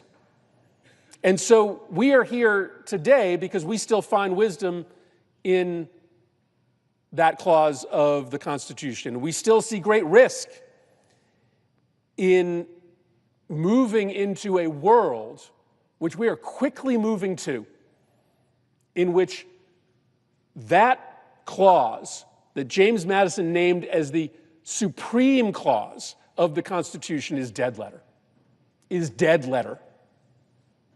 And that is the risk, because there are very few wars that are so planned, so far in advance, that there is time to come and have a month-long debate. Wars happen quickly, and they necessitate quick action according to the Constitution. Yes, we have always accepted that there has to be an exception, but a limited exception to that supreme clause in the Constitution. If there is an imminent attack against the United States, of course, the people of the United States want the ability of the President of the United States to respond to that imminent attack. But in the absence of an imminent attack, there is no exception. There is no ability to go around Congress. And in the case of the hostilities against Iran that the president began last weekend, there was no imminent threat against the United States. There was no army marching on this nation. There was no nuclear bomb that even existed that could be dropped on the United States or our soldiers in the region. And so it was required, it is required under the Constitution that the president come to Congress. If the president doesn't need to come to Congress to attack another nation preemptively, preventatively, absent an imminent threat, then that provision of the Constitution is dead letter, period, stop. And the most important piece of this document, according to our most revered founding father, is no longer operational. And if we lurch into a world in which any executive can send us to war without the participation of the American people, then we are in a world that our founding fathers could never have imagined. So I'm very glad to be on the floor today as a big fan of the wisdom of our founders to support Senator Kane's resolution. And I appreciate his consistency in bringing this question before us. I don't want to live in a world in which the greatest question that this country could envision, whether or not we send our brave men and women to fight on our behalf, is not a question that doesn't involve the collective conversation of this body and of the people of this nation. So I think it's an important resolution to debate here, and I hope my colleagues will support it. It doesn't really have to do with whether you think there is wisdom in this action or not, whether you think the president was right or wrong.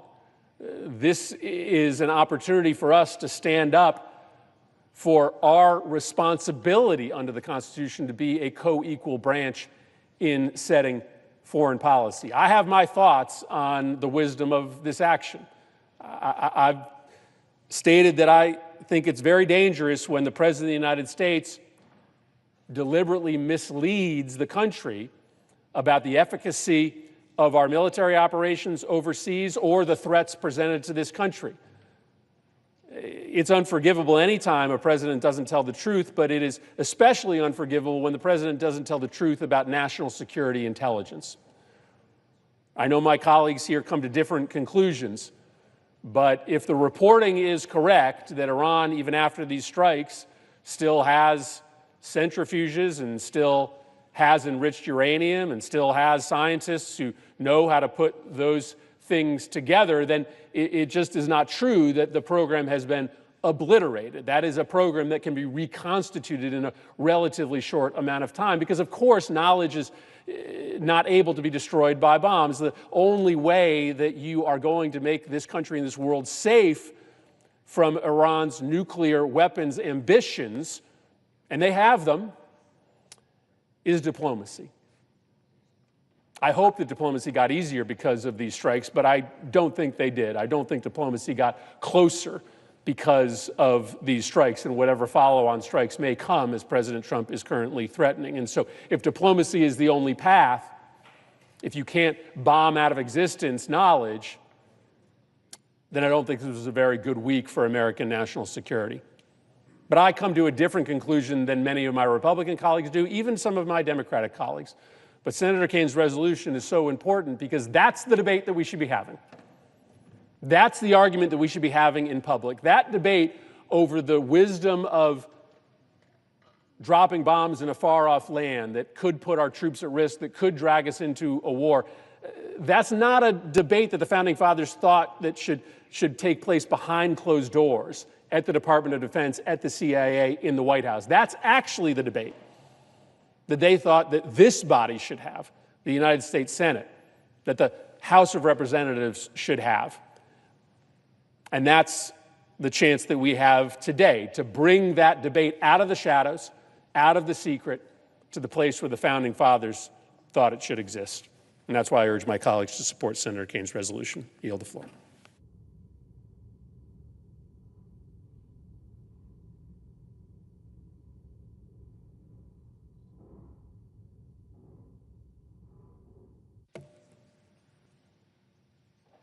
Mr. President. Senator from Tennessee. Thank you, Mr. President. President Trump's actions to address Iran's nuclear weapons program last weekend didn't start a war. They ended a war. And so I rise today to support President Trump's wisdom and leadership in decisively countering Iran's nuclear threat, and therefore to oppose this ill-conceived joint resolution. As United States Senator and former ambassador to Japan, I understand and respect the role that Congress plays in matters of war and peace. But I cannot, and I will not, support a resolution that removes the ability of the President of the United States to act decisively in defense of national interest, our allies, and our armed forces.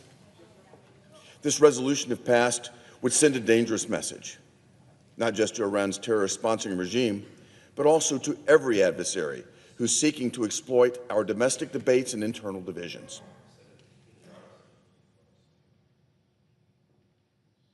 This resolution would signal that America's resolve can be hamstrung by congressional hesitation at the very moment when clarity, unity, and strength are most needed.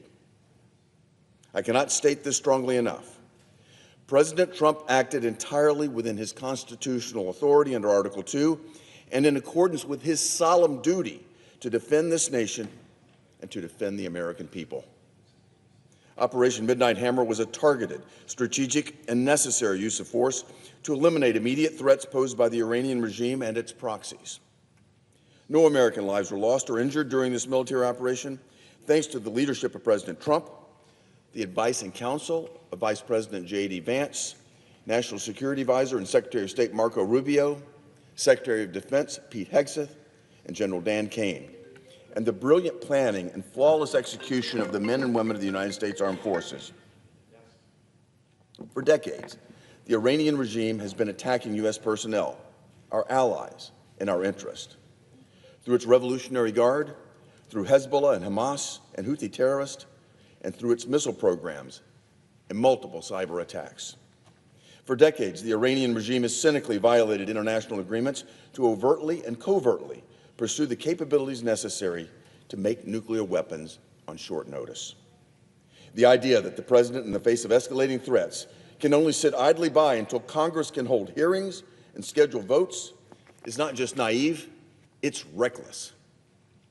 This war powers resolution ignores the reality of modern warfare, and it would constrain the Commander-in-Chief at the precise moment when decisiveness is most critical. It elevates process over common sense policy and political optics over operational necessity. If the President had been forced to act in accordance with this resolution last week, the element of surprise would have been entirely lost, and the successful mission flown by our brave airmen would have been much different and likely much costlier. Of course, Congress must be consulted. Of course, we can debate the scope and strategy of our military engagements, but we must not shackle our President in the middle of a crisis when lives are on the line. We must not embolden Ayatollahs in Tehran by showing division and delay, because that is the path to endless wars rather than the path to decisive victories.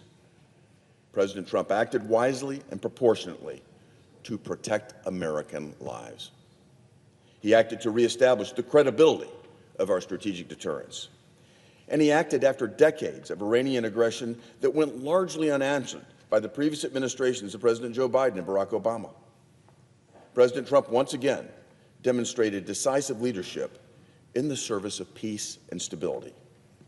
That is the actual job of the Commander-in-Chief. Let me conclude by repeating what I said at the start. President Trump's actions last weekend did not start a war. His actions ended a war, and not a single American life was lost. We should not be here debating how to constrain effective presidential leadership, but rather discussing how to recognize effective leadership and supporting it.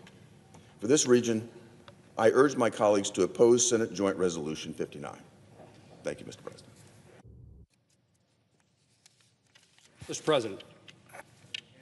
Mr. President, thank you.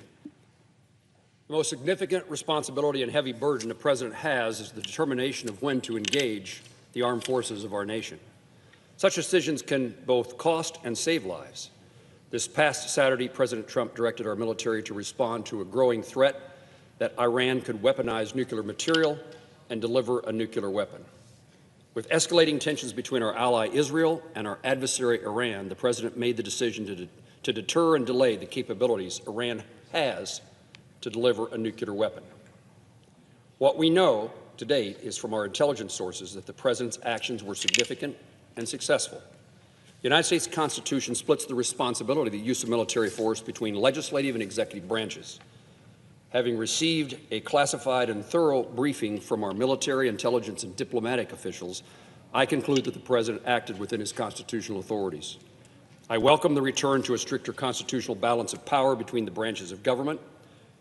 Under the circumstances of the recent actions of the President and the timing of the offering of the resolution now before the Senate, we should not adopt the resolution, which states in part, Congress hereby directs the President to terminate the use of United States armed forces for hostilities against the Islamic Republic of Iran, unless explicitly authorized by a declaration of war. With the continuing threat from Iran against Israel, the dangers to American military men and women in the region, and because of the potential for terrorist acts upon U.S. interests within and without our borders, I believe the President has the constitutional authority and responsibility to defend the United States and its interests against imminent threats.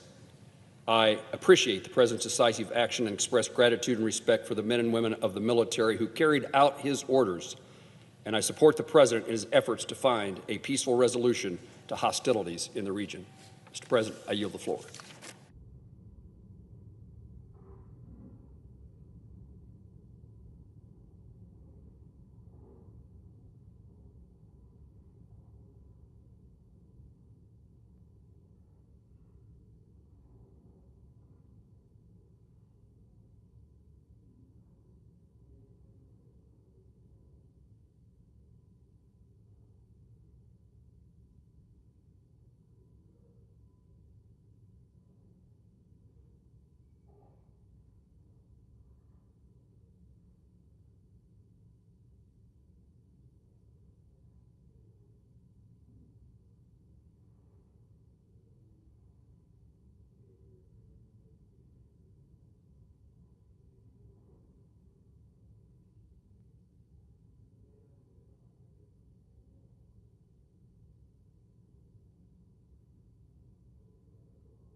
Mr. President.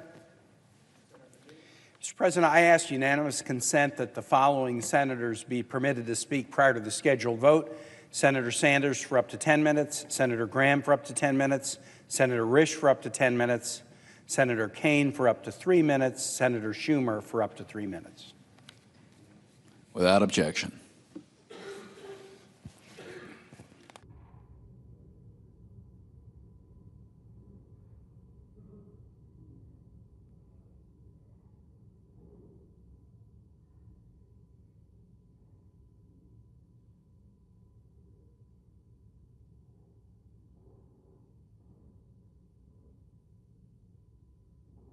Mr. President.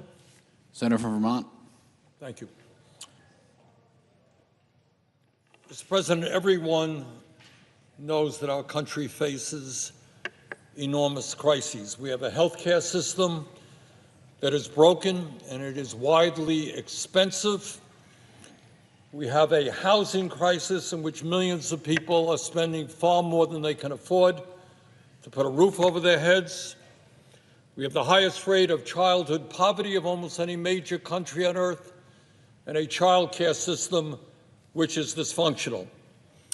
Millions of our kids cannot afford to go to college or are leaving school deeply in debt, and over 20% of our seniors are trying to get by on $15,000 a year or less. And oh, by the way, we have an existential threat in climate change which might very well make the planet uninhabitable for future generations. These are just a few of the crises that Congress and the President should be addressing. Mr. President, in the midst of all of that, going to war against Iran and supporting Israel's unprovoked attacks against that country is not something that we should be doing. We do not need another unnecessary and costly war. We have had enough of them. Mr. President, in 1964, Congress voted with little debate for a Gulf of Tonkin resolution giving President Johnson the authority to escalate American military involvement in Vietnam. As a result, the U.S. expanded its presence in that country, and we were dragged fully into Vietnam's civil war. Eventually, some 2.7 million Americans served in Vietnam, and more than 58,000 died, and over 300,000 were wounded. The Vietnam War devastated an entire generation. It killed millions of Vietnamese, and it destabilized the region. It cost U.S. taxpayers hundreds and hundreds of billions of dollars. Mr. President, the Vietnam War was based on a series of lies. Years later, the U.S. government concluded that the supposed attacks that prompted the Gulf of Tonkin resolution did not happen as reported. The so-called domino theory, the ideological foundation of that war, was bogus. That was a war that never should have been fought. Mr. President, in 2002, as a member of Congress, a new member of Congress, I can recall vividly how politicians and the media relentlessly beat the drum about the need to go to war against Iraq and its leader, Saddam Hussein. Over and over again, we were told that Iraq was building weapons of mass destruction and that if we did not act quickly, nuclear weapons would be falling on America. Among those pushing for war in Iraq in 2002 were none other than Israeli Prime Minister Benjamin Netanyahu, who testified to Congress that, and I quote, "There is no question whatsoever that Saddam is seeking nuclear weapons. If you take out Saddam's regime, I guarantee you that it will have enormous positive reverberations," end quote. That was Netanyahu in 2002. The United States Congress, against my vote, invaded Iraq and became involved in a brutal sectarian war that lasted for almost a decade. No weapons of mass destruction were ever found. That war was based on a lie that cost us 4,500 brave young Americans, 32,000 wounded, and $3 trillion in taxpayer dollars. Hundreds of thousands of Iraqis also died. Mr. President, war often has awful and unintended consequences. It should only be considered as a last resort. We should not go to war against Iran. First, let me state the obvious. Trump's attack against Iran is unconstitutional. Congress alone has the authority to take this country into war, not the president. Trump does not have that authority. Second, Iran did not pose an imminent military threat to the United States that would justify a preemptive attack. Just a few months ago, Trump's own Director of National Intelligence, Tulsi Gabbard, testified to Congress that the American intelligence community, quote, continues to assess that Iran is not building a nuclear weapon and Supreme Leader Khamenei has not authorized the nuclear weapons program he suspended in 2003. End of quote from Tulsi Gabbard. Trump dismissed that finding, saying, quote, well then, my intelligence community is wrong, end of quote. Really? On what basis does he think that the entire United States intelligence community is wrong? Third, diplomacy offers a better path to durably address Iran's nuclear activities than a military attack.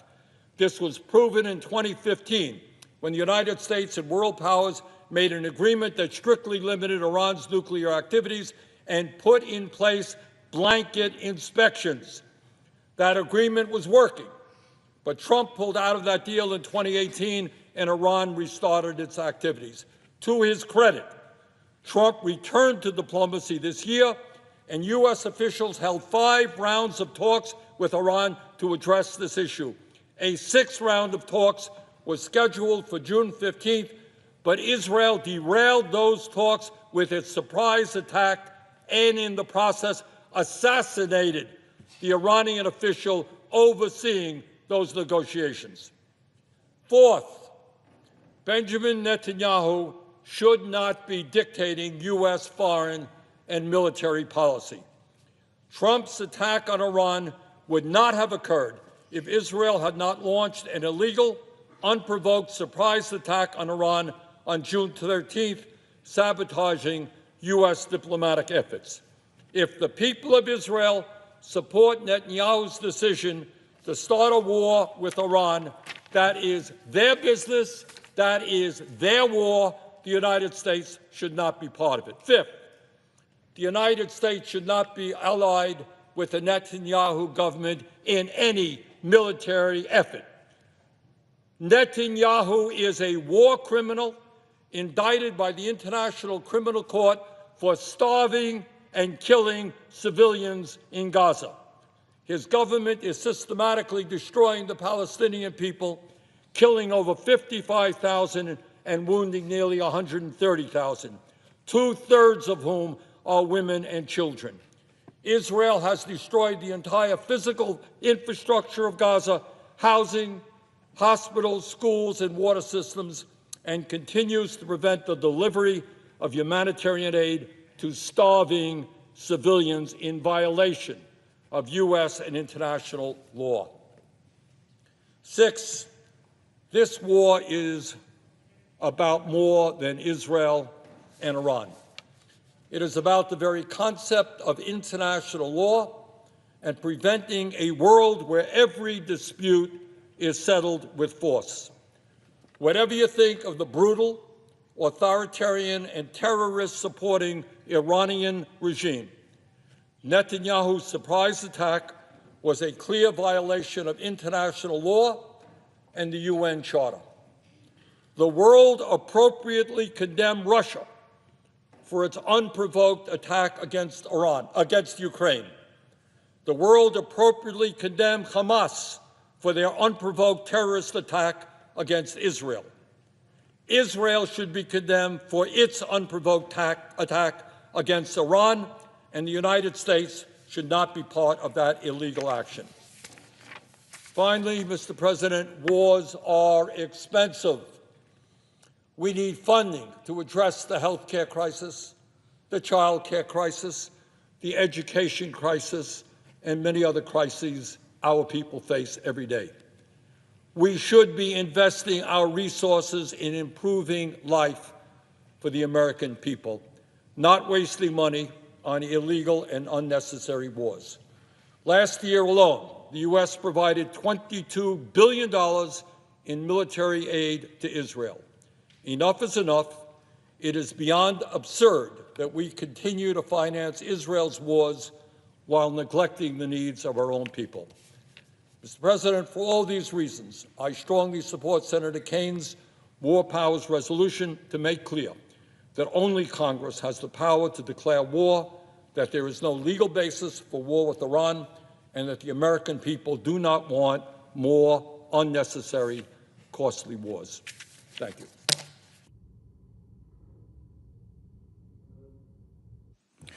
Senator from South Carolina.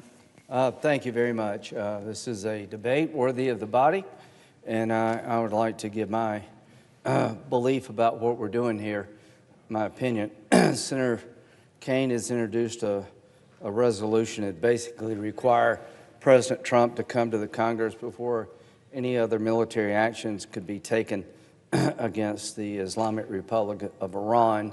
I think that would be a disaster for the country. You can only have one commander-in-chief, not 535. Mr. President, you've been in it. You've been right close into the face of the enemy, and you probably above all others know what warfare is like dealing with radical Islam, and applaud your service as a Navy SEAL. So it says in the Constitution, the President shall be Commander-in-Chief of the Army and Navy of the United States and of the militias of the several states when called into actual service in the United States. Well, they left out the Air Force because back then we didn't have one. Since the founding of this country, it's been understood that the Commander-in-Chief can act as the Commander-in-Chief to protect our nation from threats, that he is in charge of the military. He sits atop of he's the civilian in charge of the military, and it's his decision to use military force. It's Congress's decision to declare war.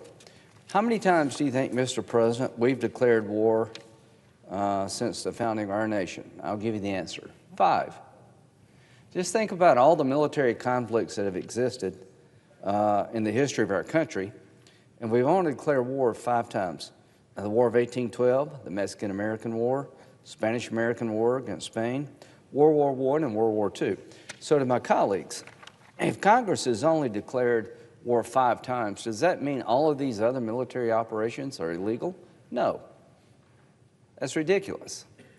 Because we have the power to declare war, and us, the Congress only, doesn't mean the Commander-in-Chief can't be the Commander-in-Chief. This country cannot be put in a legal state of war unless the Congress decides to do that. But to suggest that means the Commander-in-Chief can't do anything without our approval makes all of us Commander-in-Chiefs. Do you think they had that in mind?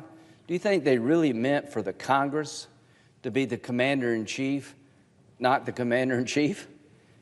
The logic of this is as follows. Because we have the ability to declare war, therefore, the President can't act unless we agree. You've taken his power to be Commander-in-Chief away. The War Powers Act of 1973, referenced by Senator Sanders, is not worth, in my view, the paper it's written on. It was an effort by the Congress back then to limit President Nixon's involvement in the Vietnam War. The way you do that constitutionally is that Congress has the power of the purse. If we don't like what a president is doing in terms of military engagement, we can stop the funding for that engagement. But just think the chaos that would ensue in this country, that if there were not one commander-in-chief, but 535, and we had to sit down and talk among ourselves and debate as to whether or not we should go forward with the military operation in question. That would paralyze this country. And this leak of the Defense Intelligence Assessment tells you exactly what would happen if they brought this problem over to us to solve. So it's been clear to me that only 5 times in the history of the country have we declared war, and we've had hundreds of military operations that the founders never envisioned.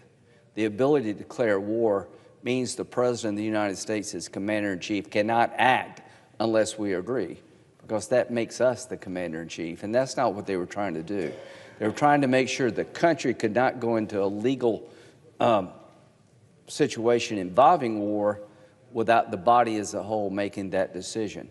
But when it comes to how to use the military and when to use the military, we have a single person who does that. That's the Commander-in-Chief, and that person can be limited by Congress's ability to cut off funding for military operations they don't approve of. So the War Powers Act, I think from its very founding, was unconstitutional. But this is a case study of the chaos that would be created if we accepted their version, the proponents' version of this. That President Trump would have to come to the Congress as a whole before he decided to strike the next nuclear facility that maybe we don't know about, or there's some imminent threat to our troops in the region. That's just not practical, and that's not what the founders meant. They put a single person in charge of the military, and that was the President of the United States. They made sure that going to war was a group decision. And in this country, we've used that process 5 times in 250 years. So not only did President Trump have the constitutional authority to engage in Operation Midnight Hammer, it was an incredible success. If you look up obliterate in the dictionary, it means to destroy utterly and wipe out. These 3 facilities were destroyed utterly and they were wiped out. They were obliterated. Now that doesn't mean that the threat from Iran is over. The desire of the regime still exists, and we'll have to deal with Iran down the road. But this vote, I think we all need to vote no, because what we're doing here, if we don't watch it, is having 535 commanders in chief that would paralyze this country. But something maybe we can agree on very quickly. Since the attack, the Iranian regime has gone on a terror campaign against their own people. They've arrested at least 700 people for ties to Israel. There have dozens of people been hanged, with basically drug out of their houses and hanged. Iran turns to internal crackdown in wake of 12-day war. I will be doing a resolution condemning this regime's action. What they're doing is that they're trying to maintain power over their people after this attack. People in Iran are getting fed up with the Ayatollah. Instead of listening to the people and changing the behavior of the regime is engaged in a terror campaign of extrajudicial killings, imprisonment, and beatings to suppress the people. And I think this body and the civilized world should condemn what's going on in Iran right now. As to negotiations to solve the Iranian nuclear ambitions and to try to get a deal with Iran that we can all live with, count me in for that. But you got to remember, the people you're negotiating with, as you talk to them, are killing their own people to try to keep them in control. And I've got one idea. Before we negotiate with Iran, they need to say one thing. We don't like Israel, we don't agree with Israel, but we recognize the right of the State of Israel to exist. The policy of the Iranian regime is to destroy the State of Israel, purify Islam, and come after us, the infidels. Until they change that policy, nothing's really going to work. So what I want to hear before we sit down and talk to the Ayatollah and his henchmen is that for the first time ever since the founding of the Iranian regime, they recognize Israel's right to exist. Is that too much to ask? Finally, this is the 80th anniversary of the end of World War II. 80 years ago, this past month, the Nazis surrendered, and one of the hallmarks of the Nazi regime was to kill all the Jews. 80 years later, we're having a debate about a regime that wants a nuclear weapon to kill all the Jews, and we're wondering what to do. You know what we should do? We should make sure they can't kill all the Jews. We could make sure that this homicidal maniac, the Ayatollah, who's a religious Nazi, is not allowed to get a nuclear weapon and rain havoc on the region and come after us. It's hard to believe that 80 years later we would be having this debate. What should we do? To my good friend Senator Sanders, your solution will lead to World War III. You will appease evil. And World War II happened because people like Senator Sanders did not stand up to Hitler. They did not choose wisely. They did not stop him when they could. And that's exactly what's going on now. Until this religious Nazi regime gives up their desire to destroy the State of Israel, to wreak havoc on the region, and to come after us, chanting death to America, then we should stand up to them. I'm not advocating invading Iran, but I am advocating being tough, no sanctions relief, and don't reward this behavior. Vote no to Senator Kane's proposal. Stand up for the Constitution as it's been implemented for over 250 years. And all of us pray for the Iranian people and for our friends in Israel that better days are ahead. But these better days only come with sacrifice. And as I speak, people in Iran are sacrificing because they just want to live free. I yield. When is it, Maya?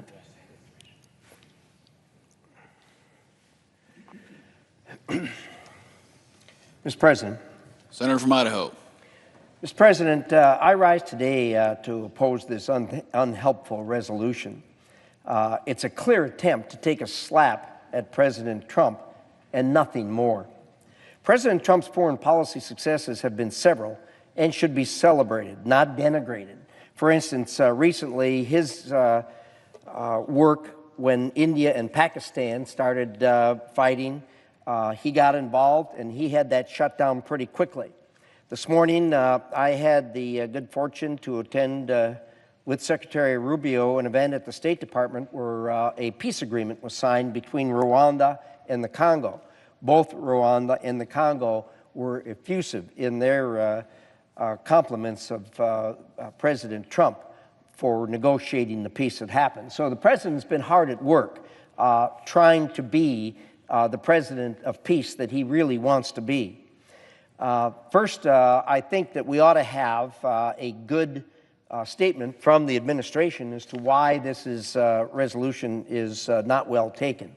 And I'm going to quote from the Executive Office of the President, their statement on the policy. Senate Joint Resolution 59 fails to account for the dynamic security threat posed by Iran and its proxies, and our commitments to force protection in the region. On June 12th, the International Atomic Energy Agency Board of Governors found that Iran had failed to comply with its nuclear safeguards obligations.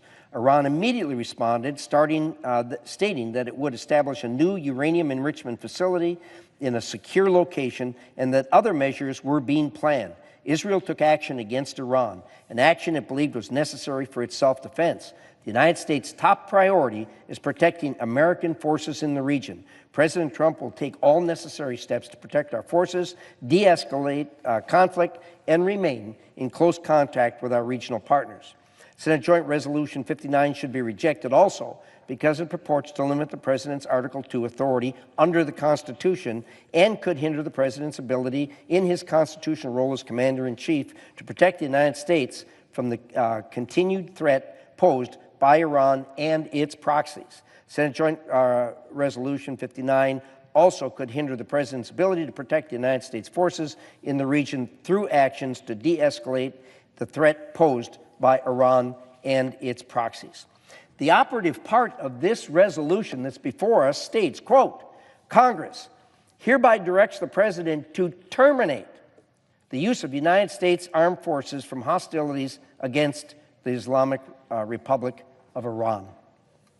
This might be appropriate if we were at war against Iran, or indeed if there were hostilities against Iran, but we are not, and we do not intend to. You can't terminate something that's not going on. Every American is opposed to the long, drawn-out conflicts that we have in our history from time to time experienced. I assure you that President Trump feels exactly the same way. He hates those long, drawn-out conflicts. He hates any kind of kinetic action, but realizes that as Commander-in-Chief, he has to take them at times.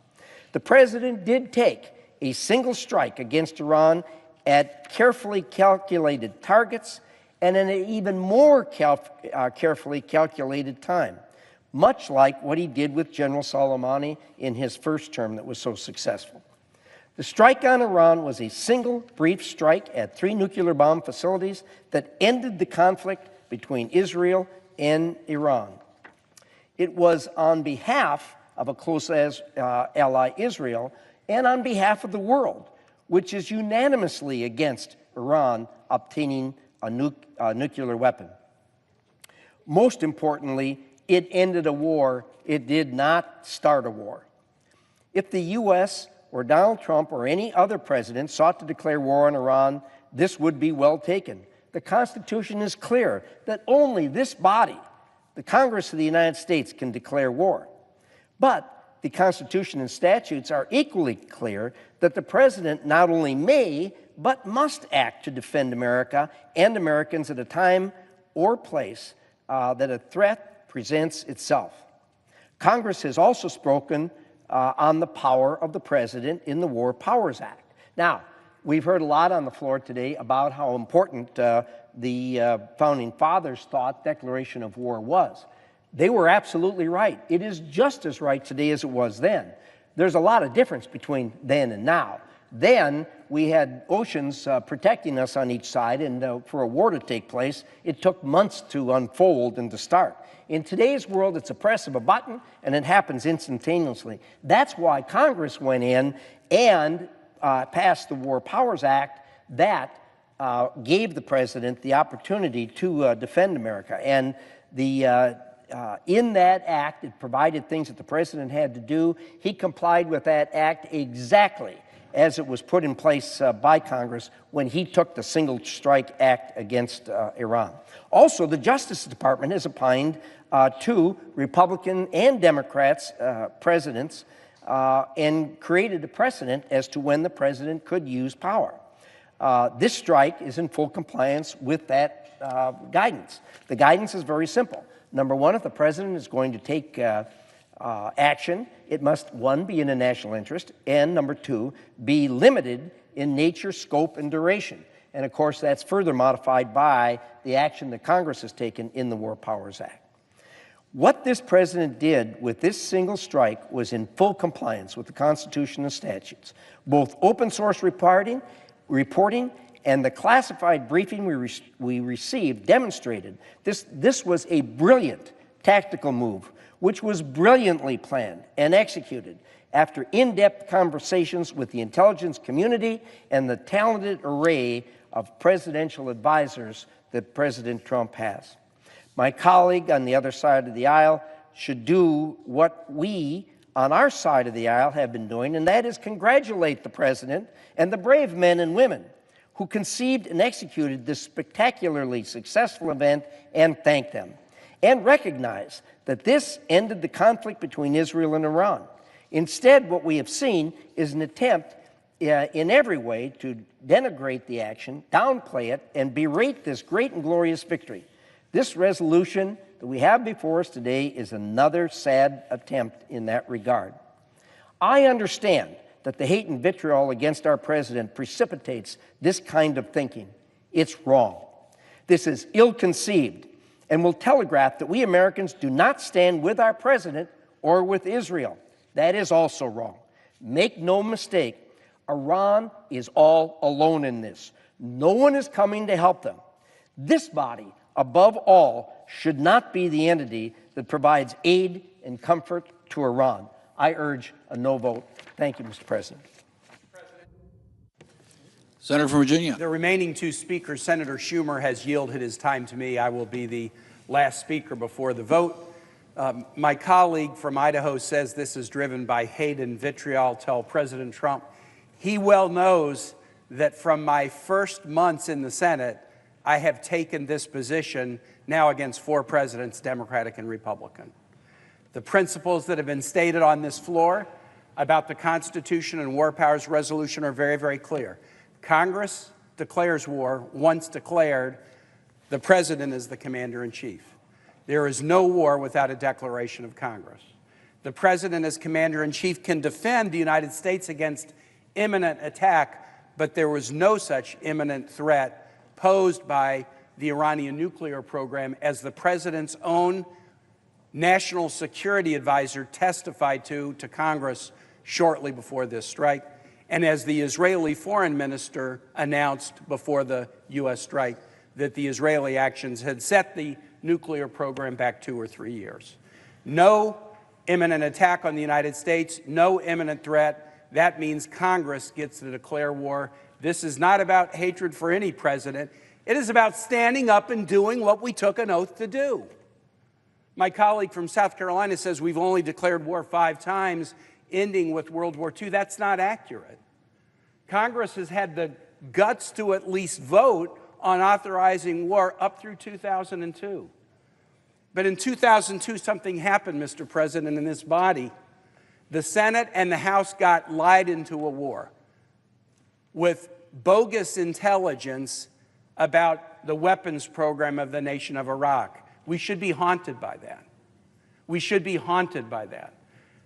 The claims that Iraq had weapons of mass destruction led us into a war where thousands of troops and thousands of U.S. contractors were killed.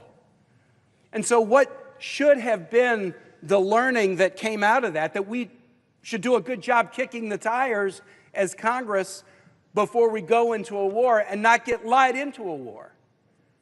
Instead, Mr. President, what I fear, since there's been no willingness of Congress to vote on any war since 2002, is what members of this body have decided is, wow, we got it wrong.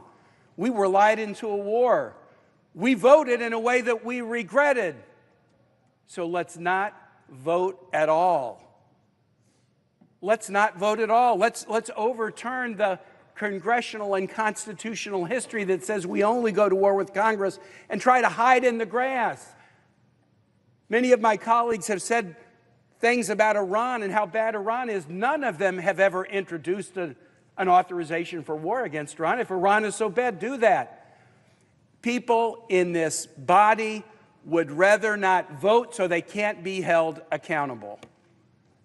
I get that. That's a human impulse. It's just a human impulse that so disrespects the service of our men and women in uniform. If we're going to send troops into harm's way, our sons and daughters, whether they're flying bombing missions or ground troops or covert operations, we ought to have the guts in this body to cast a vote saying that that war is necessary. Not just act as cheerleaders and hide from culpability, hide from accountability, hide from responsibility. If you vote against Senate Joint Resolution 59, what you are saying is this president should be able to wage war without coming to Congress. If you think the president should have to come to Congress, whether you're for or against a war in Iran, you'll support Senate Joint Resolution 59. You'll support the Constitution that has stood the test of time. You'll support your oath. I urge a positive vote on the resolution, and I yield back. Question occurs on the motion to discharge S.J. Res. 59. I'd ask for the yeas and nays. Is there a sufficient second? There appears to be. Clerk will call the roll. Ms. Alsobrooks, Ms. Baldwin, Mr. Banks, Mr. Barrasso. No.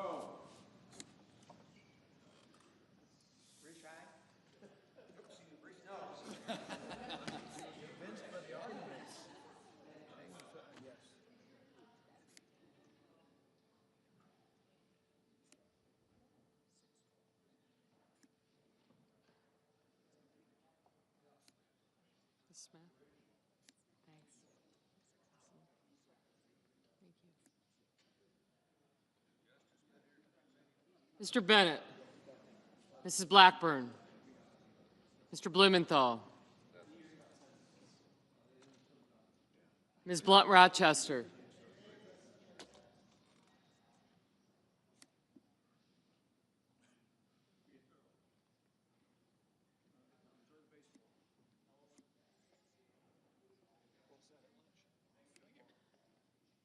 Mr. Booker,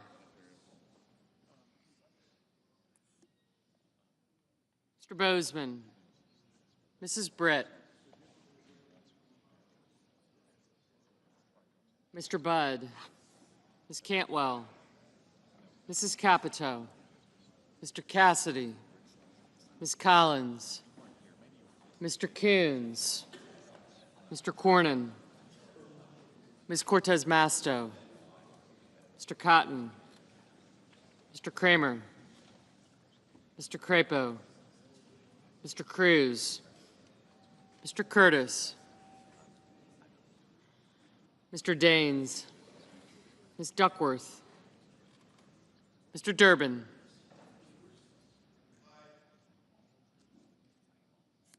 Ms. Ernst, Mr. Fetterman, Mrs. Fisher, Mr. Gallego, Mrs. Gillibrand, Mr. Graham, Mr. Grassley, Mr. Haggerty, Ms. Hassan,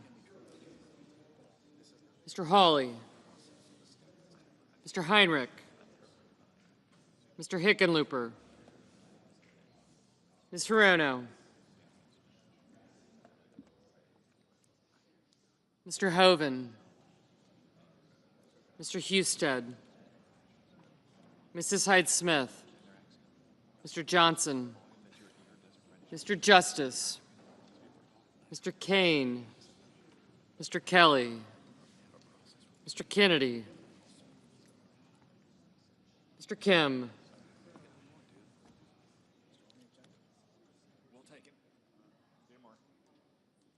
Mr. King, Ms. Klobuchar, Mr. Langford, Mr. Lee, Mr. Lujan, Ms. Lummis, Mr. Markey,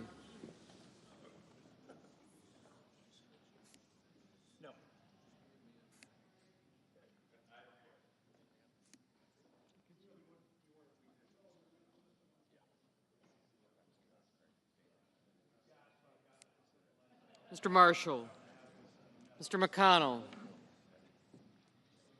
Mr. McCormick, Mr. Merkley, Mrs. Moody, Mr. Moran, Mr. Marino, Mr. Mullen, Ms. Murkowski, Mr. Murphy, Mrs. Murray, Mr. Ossoff, Mr. Padilla, Mr. Paul, Mr. Peters, Mr. Reed, Mr. Ricketts, Mr. Risch,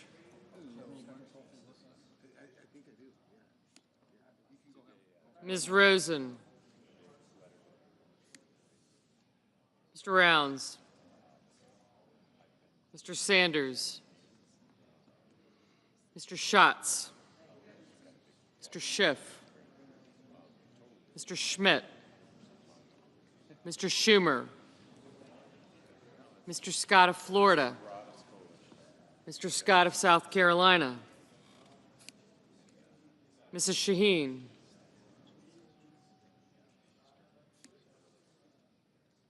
Mr. Sheehy,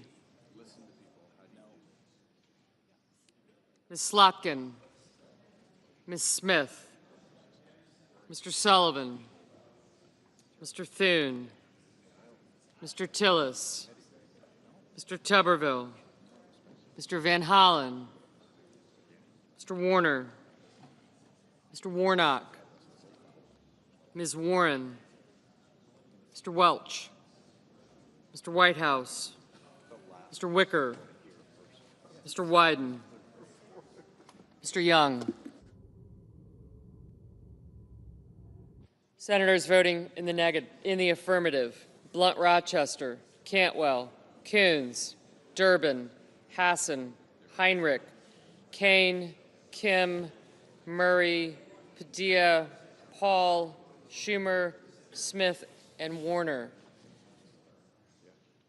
Senators voting in the negative: Barrasso, Cornyn, Cotton, Kramer, Crapo, Daines, Fetterman, Marino, Mullen, Risch, Sheehy, Tillis, and Tuberville.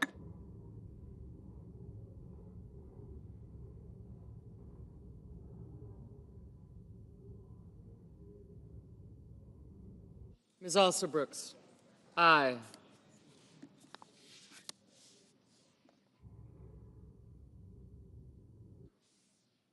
Mr. Merkley, aye.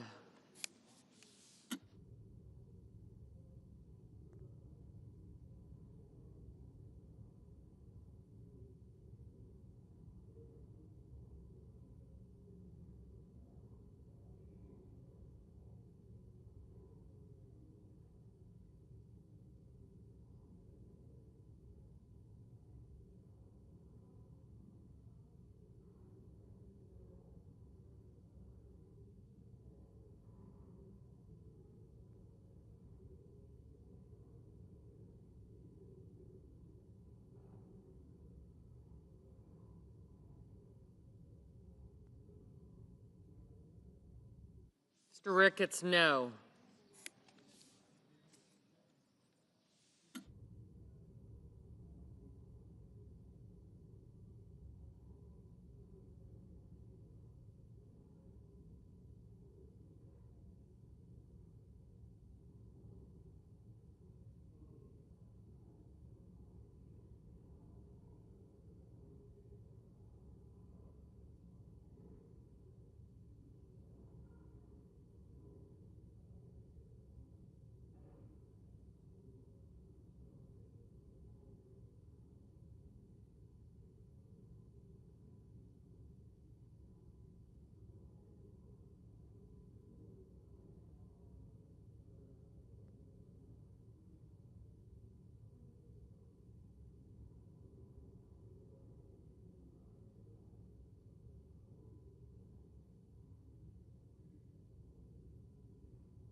Mr. Grassley?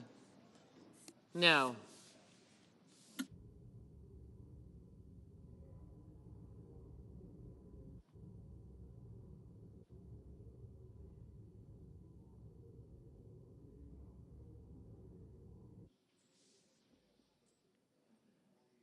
Mrs. Moody? No.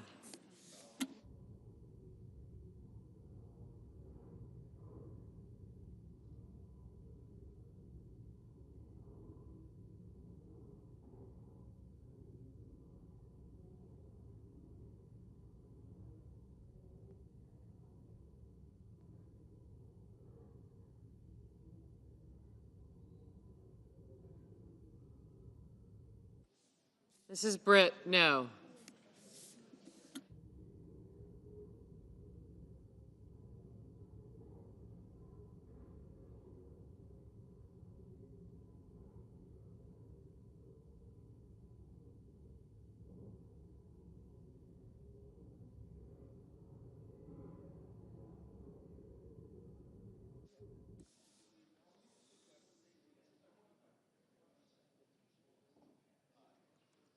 Mr. Bennett, aye.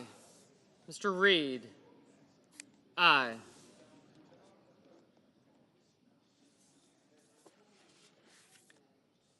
Mr. Marshall, no.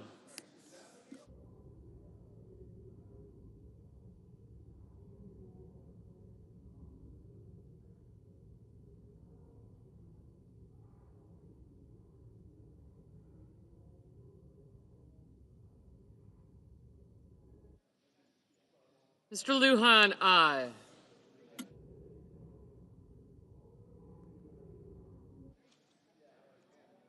Mrs. Fisher, no. Mr. Lee, no.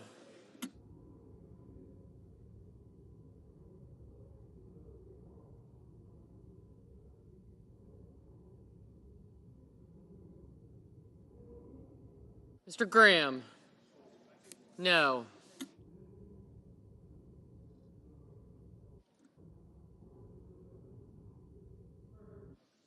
Mr. Murphy, aye.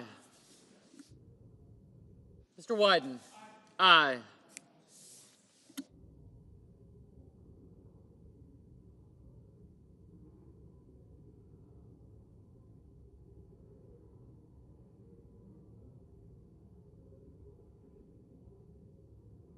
Mr. Warnock? Aye.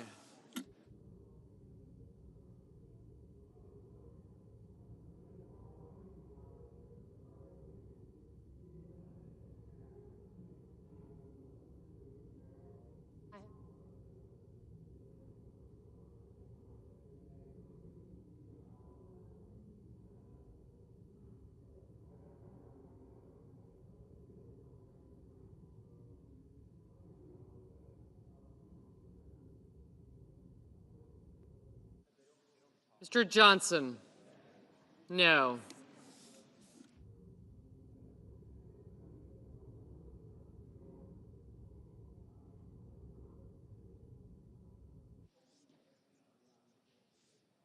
Mr. Hawley?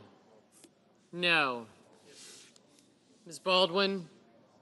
Aye. Mrs. Shaheen? Aye. Mr. Whitehouse? Aye.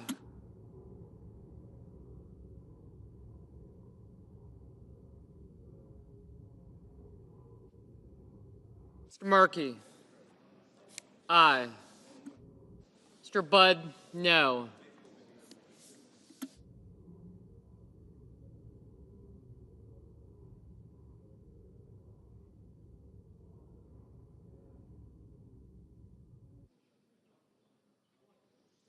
Mr. McConnell? No.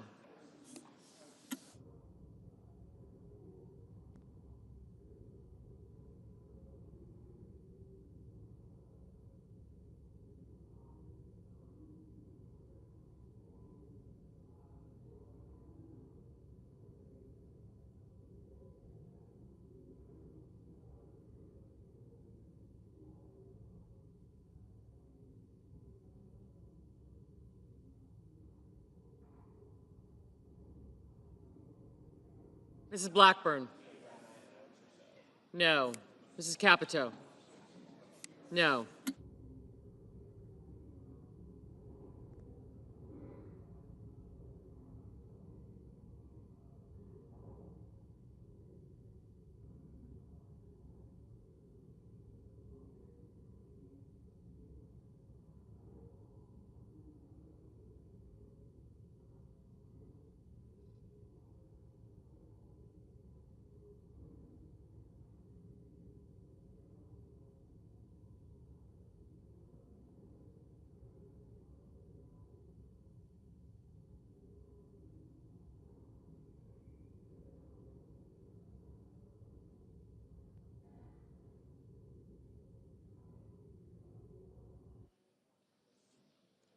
Mr. Langford?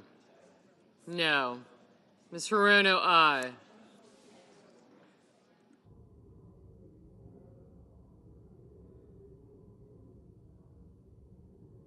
Mr. Cassidy? No. Mr. Schmidt? No.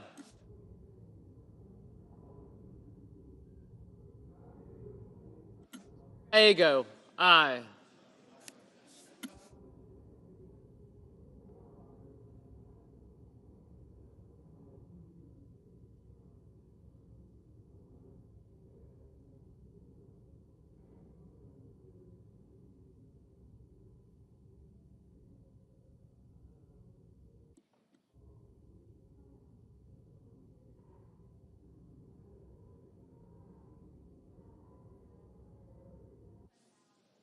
Mr. Schiff, aye.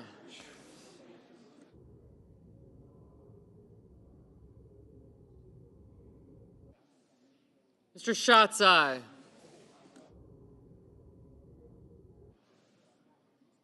Mr. Young, no.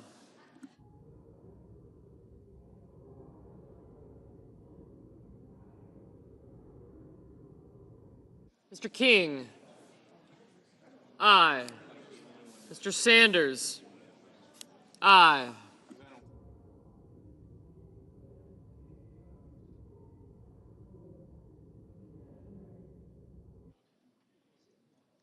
Mr. Justice, no.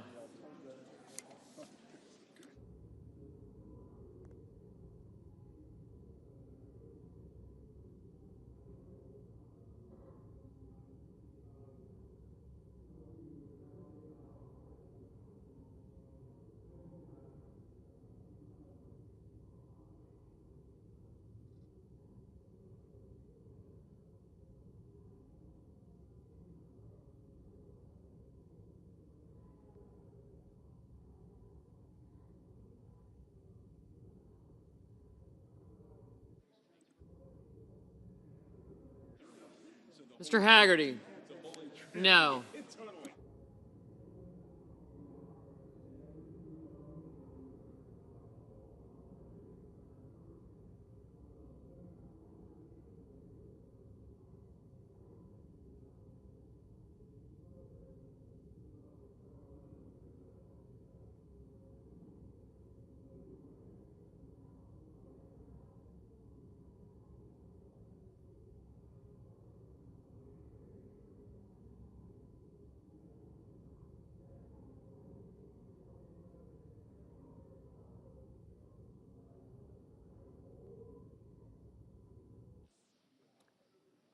Mr. Kennedy, no. Mr. Husted, no.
Mr. Ossoff, aye. Ms. Rosen, aye.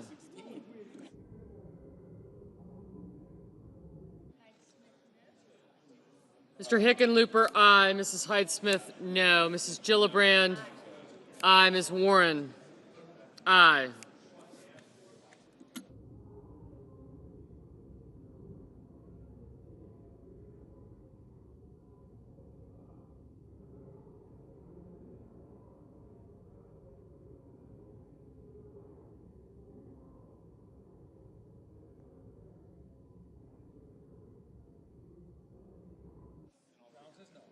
Mr. Rounds, no. Mr. Peters, aye. Mr. Scott of Florida, no.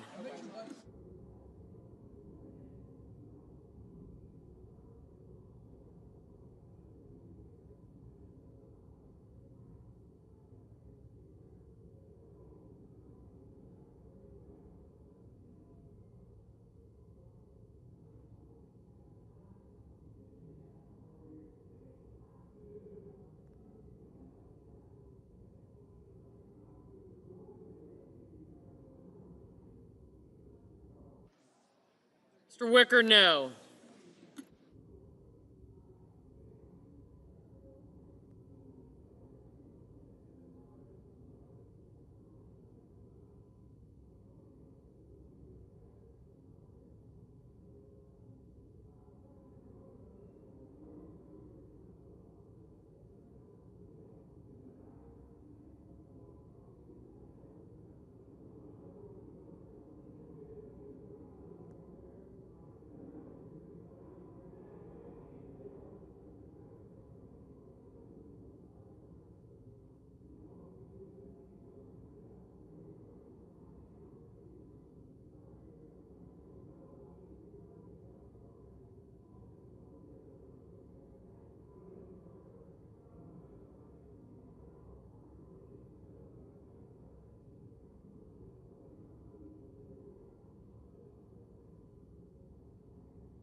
Mr. Thune, no.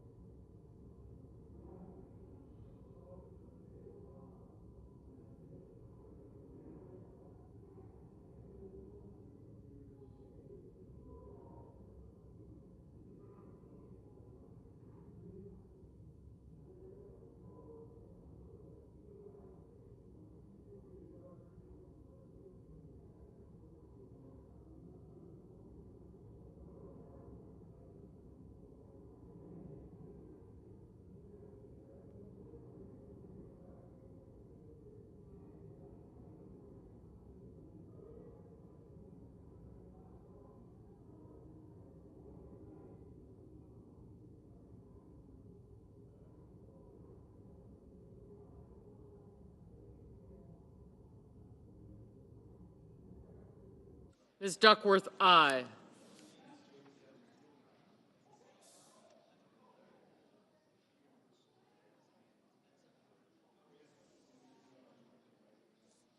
Mr. Kelly, aye. Mr. Curtis, no. Ms. Collins, no.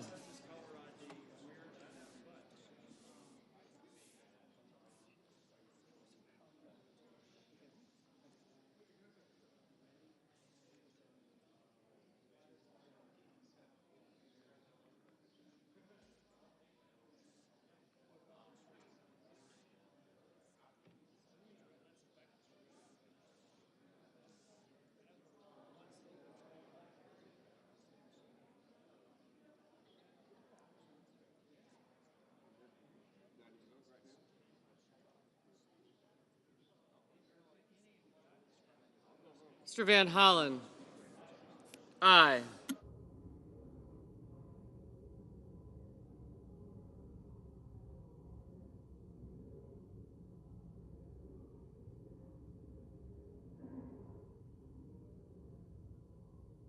Mr. Moran, no. Mr. Bozeman, no.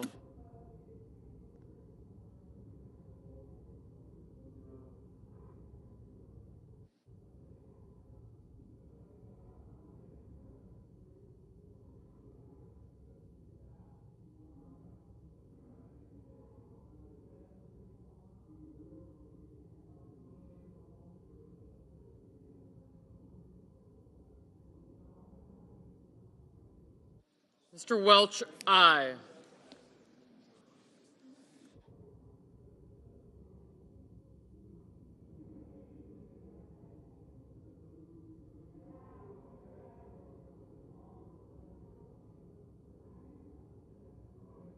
Ms. Cortez Masto, aye.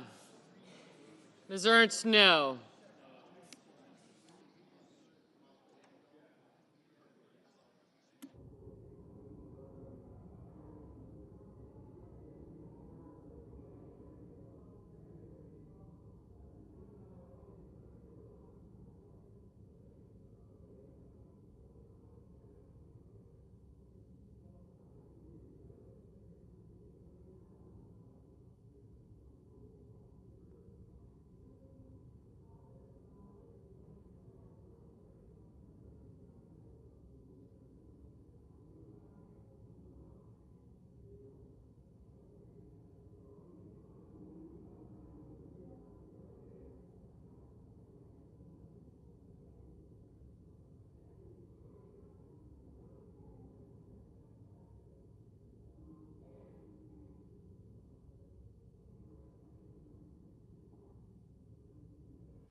Mr. Booker, aye. Mr. Banks, no. Mr. Cruz, no.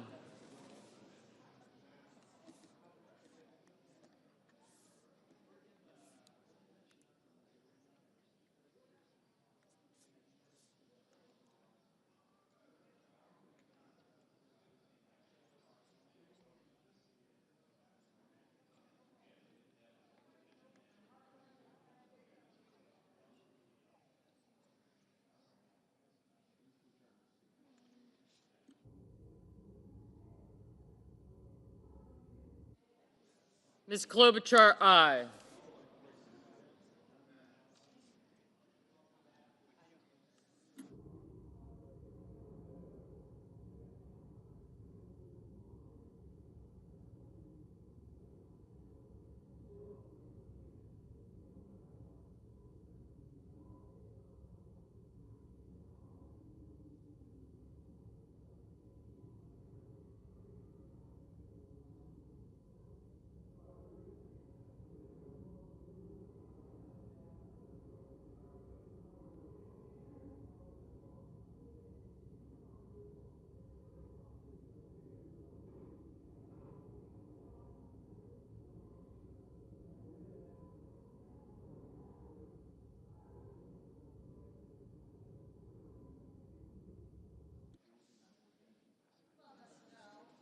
Ms. Lummis, no. Mr. McCormick, no.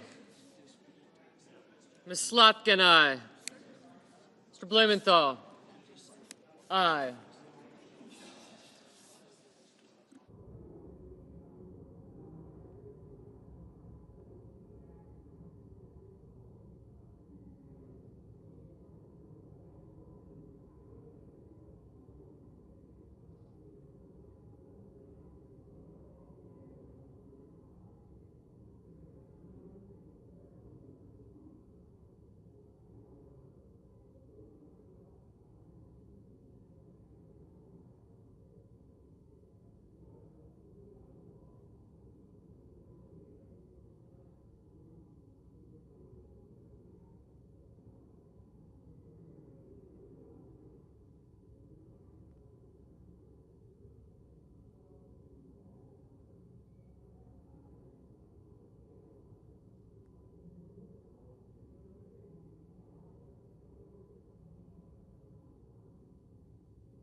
Mr. Hoven, no.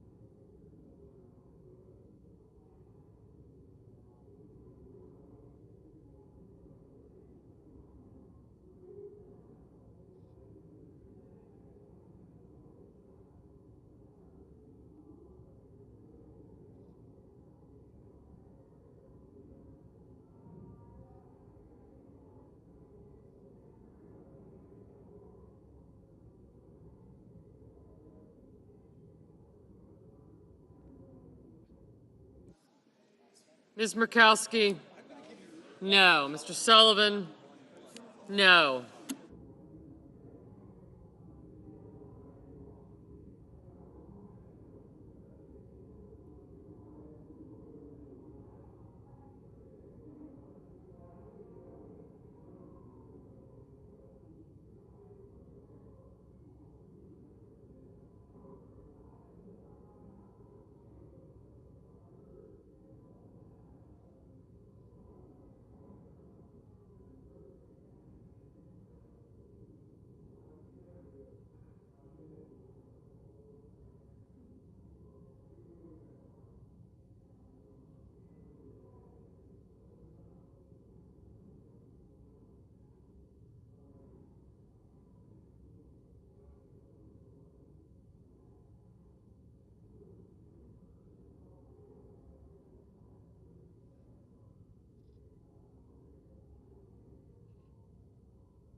Mr. Scott of South Carolina, no.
On this vote, the yeas are 47, the nays are 53, and the motion is not agreed to. President. I recognize the Majority Leader. Mr. President, I ask unanimous consent the Senate be in a period of morning business with senators permitted to speak therein for up to 10 minutes each. Without objection. Thank you. Thanks, Mr. President.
The first time I did that, I left it like that, and the floor staff.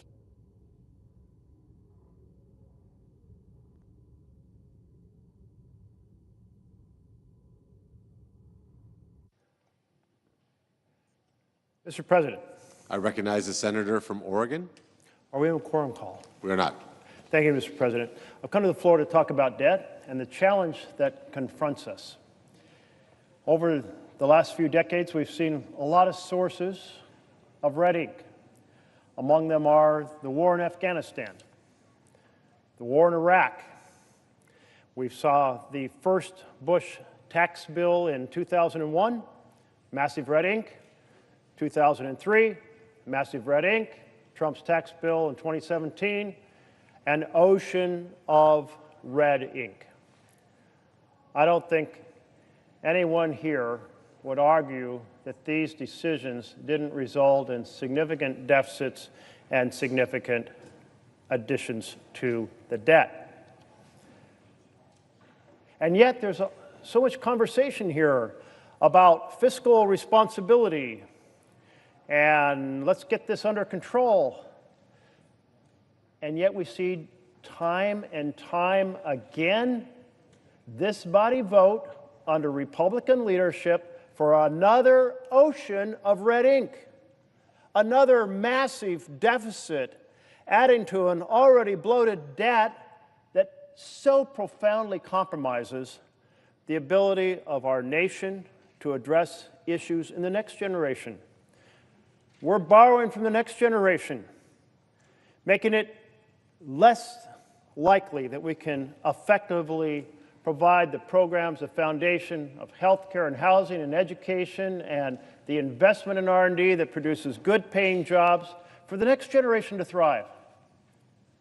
That's wrong. It is wrong to proceed to borrow and compromise the next generation in order to give tax breaks to billionaires. Wow. You know, there's purposes for when we do need to borrow, when we're facing a recession, when we're facing a war. But we haven't been in a recession. We haven't been at war, although we clearly had an attack on Iran, and maybe we are at war now, maybe not. We'll see if the ceasefire holds. But we're not in a position yet where we should be proceeding to say this current year we should be creating even more deficits. But the bill before us doesn't create this massive new additional ocean of red ink for the purpose of addressing a war, nor to address a recession, but instead for the lofty purpose of enriching the richest Americans. I must say that driving 16 million people off of health care to give tax breaks to mega millionaires and billionaires may make the mega millionaires and billionaires who are serving in this chamber quite happy. But it doesn't make America better. I must say that leaving 4 million children hungry does devastating impact on their ability to study and learn and thrive in their lives to come. And to do it for tax breaks for billionaires may make my colleagues who are really rich really happy. But it's really wrong. And in addition, my colleagues just aren't creating a sea of debt. They're also tearing down the bipartisan structure designed for Congress to exercise discipline over deficits and debt. That architecture was crafted in 1974. The Budget and Impoundment Control Act, normally referred to as the Budget Act, 1974 Act. And it came about because two things were going on. One is that President Nixon had impounded funds, and the Supreme Court said, no, you can't do that. That's unconstitutional. You can't steal the power of the purse. In the Constitution, that power of the purse is given to Congress. And senators were very concerned about the deficits that were existing in 1971 and 72 and 73. they averaged $20 billion a year. They totaled $60 billion. Well, I can tell you that now, when our deficit's running at something closer to $2 trillion a year, $20 billion doesn't sound like much of a cause for alarm. But that's how determined 100 senators were to get control over our budgeting process. All 100 voted for this structure, the Budget Control Act, and it had two basic features. It had a regular budgeting process, and then for legislation that reduced the deficit, it had a special fast-track, filibuster-free lane called reconciliation. But you could only use it for reducing the deficit. That special fast-track, filibuster-free lane really meant a lot here in the Senate because we're the ones that have the 60-vote requirement. The House doesn't have a requirement for 60 votes for 3/5 of the body on anything. So it was really all about here, about the Senate's sense that we should only drop the 60 votes for bills that reduce the deficit. And embedded in this were three fundamental provisions, three pillars of the architecture of getting control of deficits and debt.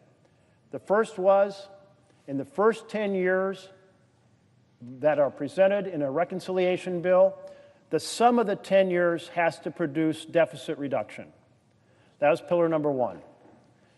The second pillar was that in every single year that follows the first 10, it has to produce deficit reduction. It has to save money. And the third was honest numbers. We're going to use honest numbers. We're going to create this organization, Congressional Budget Office, and we're going to utilize it to cost out programs and do the modeling, be nonpartisan. And then we're going to utilize this other organization that already existed, the Joint Committee on Taxation, to have their staff produce honest, nonpartisan numbers for the cost of revenue provisions. And the section of the law that controls this special reconciliation process says each provision, whether for a spending program or for revenue, has to be costed out in order to be able to hold ourselves accountable. If the provision is written down and it changes the law, how much will that cost? If the provision is not in the law, not in the proposed law, then obviously that's different than if the provision is in the law. New law versus existing law. That's what Section 313 says is going to be costed out to see if we're meeting the goals laid out in the budget resolution. That's the discipline. So those were the three things. No deficits created in the first 10 years. Second, no deficits created in any year following the first 10 years. And third, honest numbers about what each provision costs. Those are the three things. Well, that was in 1974. You can picture Robert Byrd, who was a passionate defender of the 60-vote requirement. But he voted for this special fast-track, filibuster-free, for that one purpose, reducing deficits. So that was 1974. Well, 22 years later, along comes a moment when you have a Republican Senate and a Republican House. And the Republicans said, you know what? We'd like this idea of a line-item veto. So they passed it. Fine, but the Supreme Court said that's unconstitutional because the Constitutional says the power of the purse lies with Congress, not with the President. Something that our current Office of Management and Budget and our Director of Management and Budget doesn't like and is contesting and told me he wants the Supreme Court to overrule what it ruled back then. The second idea was to do a balanced budget amendment. But the Republican chair of Appropriations stood up and said, you know what? Sometimes you need to spend more because of conflict. Sometimes you need to spend more because of recession. And so, no, we shouldn't have a formulistic formula, and he refused to vote for it. And the proposal failed, one vote short of the 67 it needed. Okay, but then the Republican majority said, but we know this, got this other idea. We've got all these really rich and powerful corporations and individuals, and we want to give them a massive, beautiful tax cut and make them even more richer and powerful. And they will love us, and they will keep us in power. What a win-win to give away the treasury to the richest people in this country. But they had a problem. There was no filibuster-free fast track that allowed creating a deficit. So what did they do? They fired the parliamentarian.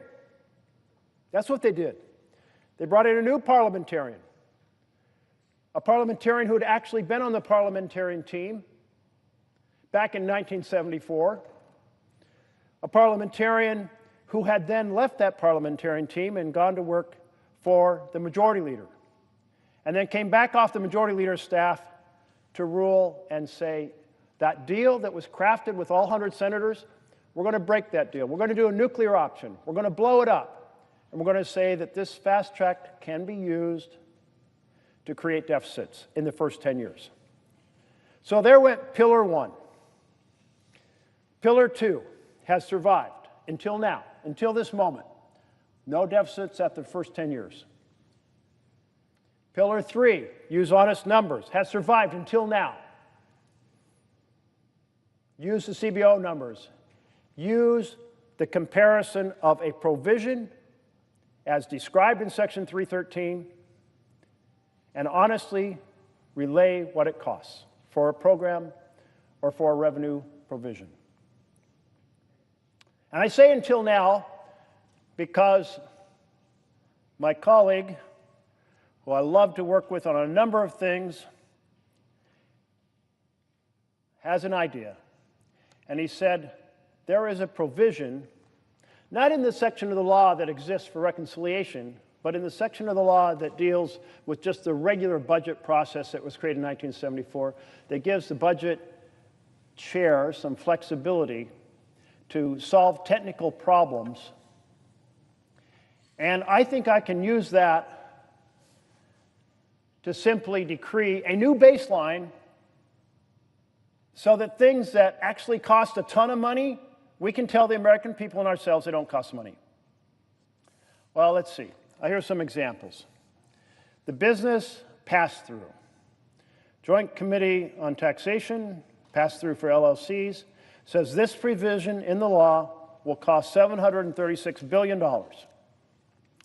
My good friend across the aisle, who says, I want to use a magic baseline to show things cost less, he says, we'll use a technique here, some magic math, and tell the people that only costs $6 billion, even though Joint Committee on Taxation tells us it costs $736 billion.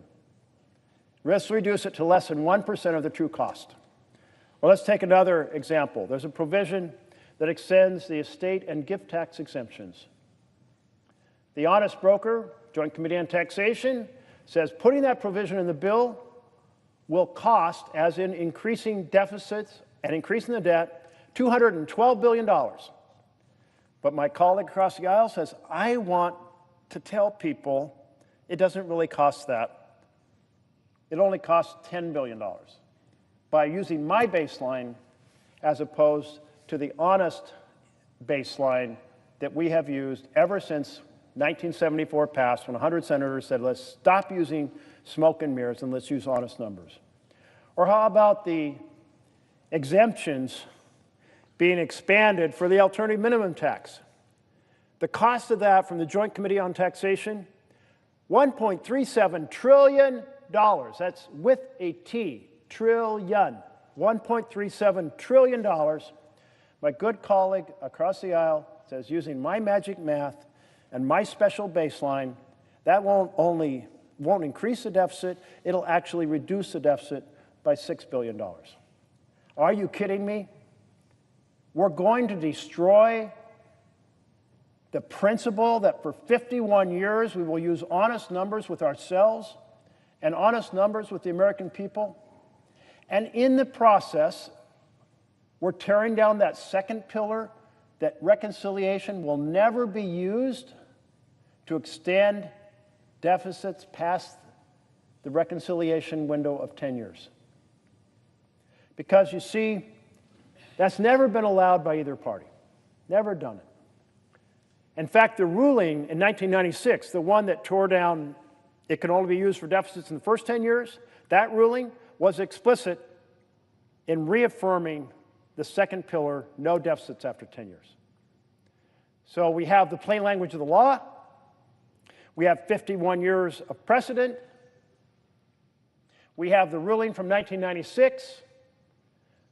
But my colleague says, I want to use magic math to pretend this bill doesn't cost what it costs. Well, let's take a closer look at the provision that my colleague, chair of the Budget Committee, is using. It's called Section 312. Let's see how it's been used. Let's see if it's ever been used on reconciliation. Let's see if it's ever been used completely on the breadth of an entire reconciliation bill. Let's start by asking the question, has it ever been used in a partisan way? Well, in 2017, Crime Victims Fund, oh no, bipartisan decision. 2023-25, Power Marketing Administration, bipartisan. They were solving a technical issue. Both parties worked on it together. Preventing double counting of a dairy program, bipartisan. Adjustment to Fiscal Responsibility Act, bipartisan. It's become traditional to say this power in Section 312 rests with the chair of the Budget Committee, but that's not true. The law says it rests with the Budget Committee.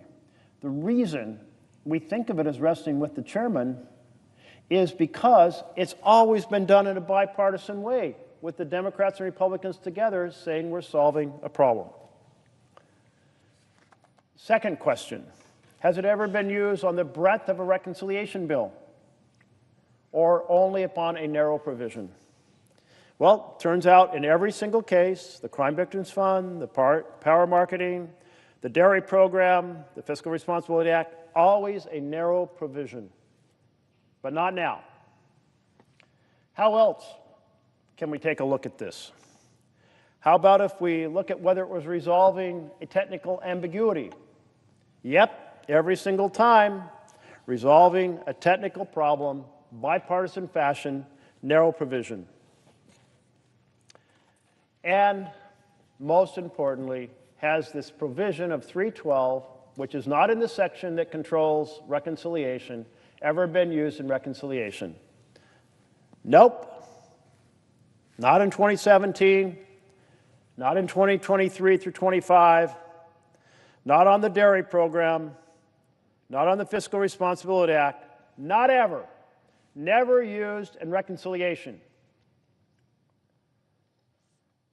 So, colleagues, two big issues are here. Are you really going to vote for a bill that causes over $3 trillion in debt over 10 years compared to current law? Are you really going to vote for a bill, a reconciliation bill, that for the first time continues that Red Sea in years 11 through 30, 11 years, 30 years out, extending beyond the 10-year window, in direct violation of the ruling of the parliamentarian in 1996, in direct violation of a section of 313 that says that only you cannot run deficits after that? You know, those 30-year estimate is over $30 trillion of additional debt from this bill. Now, our current debt is pretty high, $37 trillion. This adds another 30+ trillion, and the Congressional Budget Office costed out what happens if the interest rates are 1% higher than they put in their model, 1% higher. And of course, it's easy to imagine that we could be off by 1%. 1% higher, and the cost isn't 30 trillion, it's closer to 60 trillion. 1% higher, of additional debt over 30 years. They said it would add another $24 trillion on top of the over $32 trillion to begin with. Are you really going to vote for a bill that uses dishonest numbers? So here's one reason to vote against this bill. It's massive debt creator, primarily to give tax breaks to the wealthiest Americans. Here's the second reason. It tears down programs in health care and nutrition that are key to the success of our children and families who are in the 20% less affluent in America. Here's a third reason. It creates debt far into the future, beyond the 10-year window, that will compromise the ability of us to address the challenges of America for decades and decades to come. It's really an attack on the next generation. Here's a fourth reason.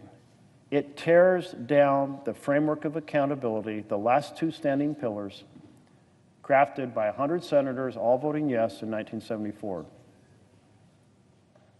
I encourage my colleagues, as they get together in their caucuses on the blue side of the aisle or the red side of the aisle, to say, let's hold on. This is wrong. This is not what the president campaigned on. He campaigned on being a champion for families, not for billionaires. To screw over families, to make the rich richer. Wow, just that extension of the alternative minimum tax that's going to cost $1,368,932,000,000. Oh wow, in other words, almost $1.4 trillion. And what ordinary family uses an exemption under the alternative minimum tax? It's the mega wealthy. That's not it. You know, they listed it under Chapter 1, which they titled Tax Relief for Middle-Class Families. Find me a middle-class family in which this alternative tax exemption applies. So, we are just days away from voting on this. We're going through the bird bath in which different policies are examined, and if they're primarily a policy, they're not allowed in here. That was part of the rules that were crafted long ago for the special fast-track reconciliation. Then we have 20 hours of debate, and then we have amendments. We are very close to the point of making this tragic mistake. And I know that many of my new colleagues who are just recently sworn in January have been folks who said we need fiscal discipline. You can't campaign on fiscal discipline and tell your constituents you're going to uphold that after you take office and then come here and not only vote for this massive debt, but tear down at the same time the last two pillars of the architecture for controlling deficits this year and into the future. That isn't square. So don't do it. Mr. President, I'll close by saying this is not the first time we've been down this road.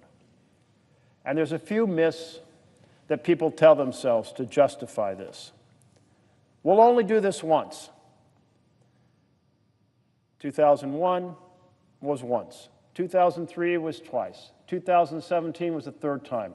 We're doing the same damn thing again, mortgaging our future and helping increase wealth inequality in this country by doing all these special provisions for really rich people. We've done it now. This is the fourth time. Don't pretend you're fooled like you didn't get it, because we've been down this road before. It is the wrong road. Families lose, billionaires win. It's the wrong mission for America. It's the wrong mission for the U.S. Senate. The right mission is families thrive and billionaires pay their fair share. Thank you, Mr. President.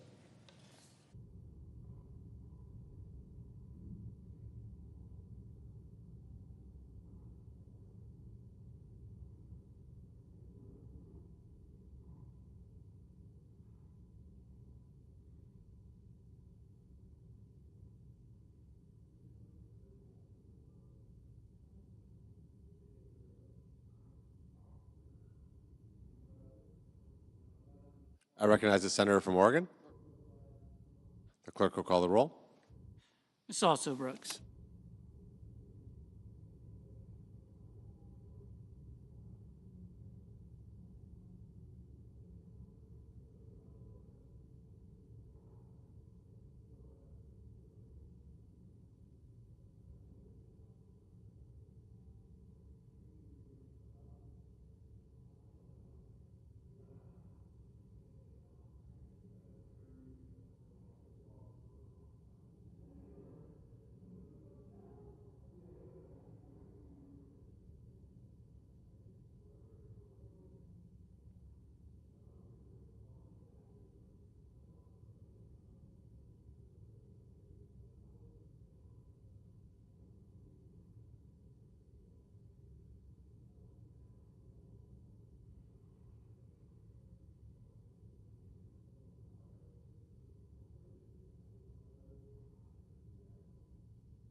I recognize the majority leader. Mr. President, I understand there's a bill that, I ask unanimous consent the quorum call be suspended. Without objection. Mr. President, I understand there's a bill at the desk, and I ask for its first reading. The clerk will read the title of the bill for the first time. H.R. 1, an act to provide for reconciliation pursuant to Title II of H. Con. Res. 14. Mr. President, I now ask for a second reading, and in order to place the bill on the calendar under the provisions of Rule 14, I object to my own request. Objection is heard. The bill will be read for the second time on the next legislative day. Thank you, Mr. President. Mr. President, I ask unanimous consent that when the Senate completes its business today, it stand adjourned until 2 p.m. on Saturday, June 28th, that following the prayer and pledge, the morning hour be deemed expired, the journal proceedings be approved today, the time for the two leaders be reserved for their use later in the day, and the Senate be in a period of morning business with senators permitted to speak therein for up to 10 minutes each. Without objection. Mr. President, if there's no further business to come before the Senate, I ask that it stand adjourned under the previous order. The Senate stands adjourned until 2 p.m. tomorrow.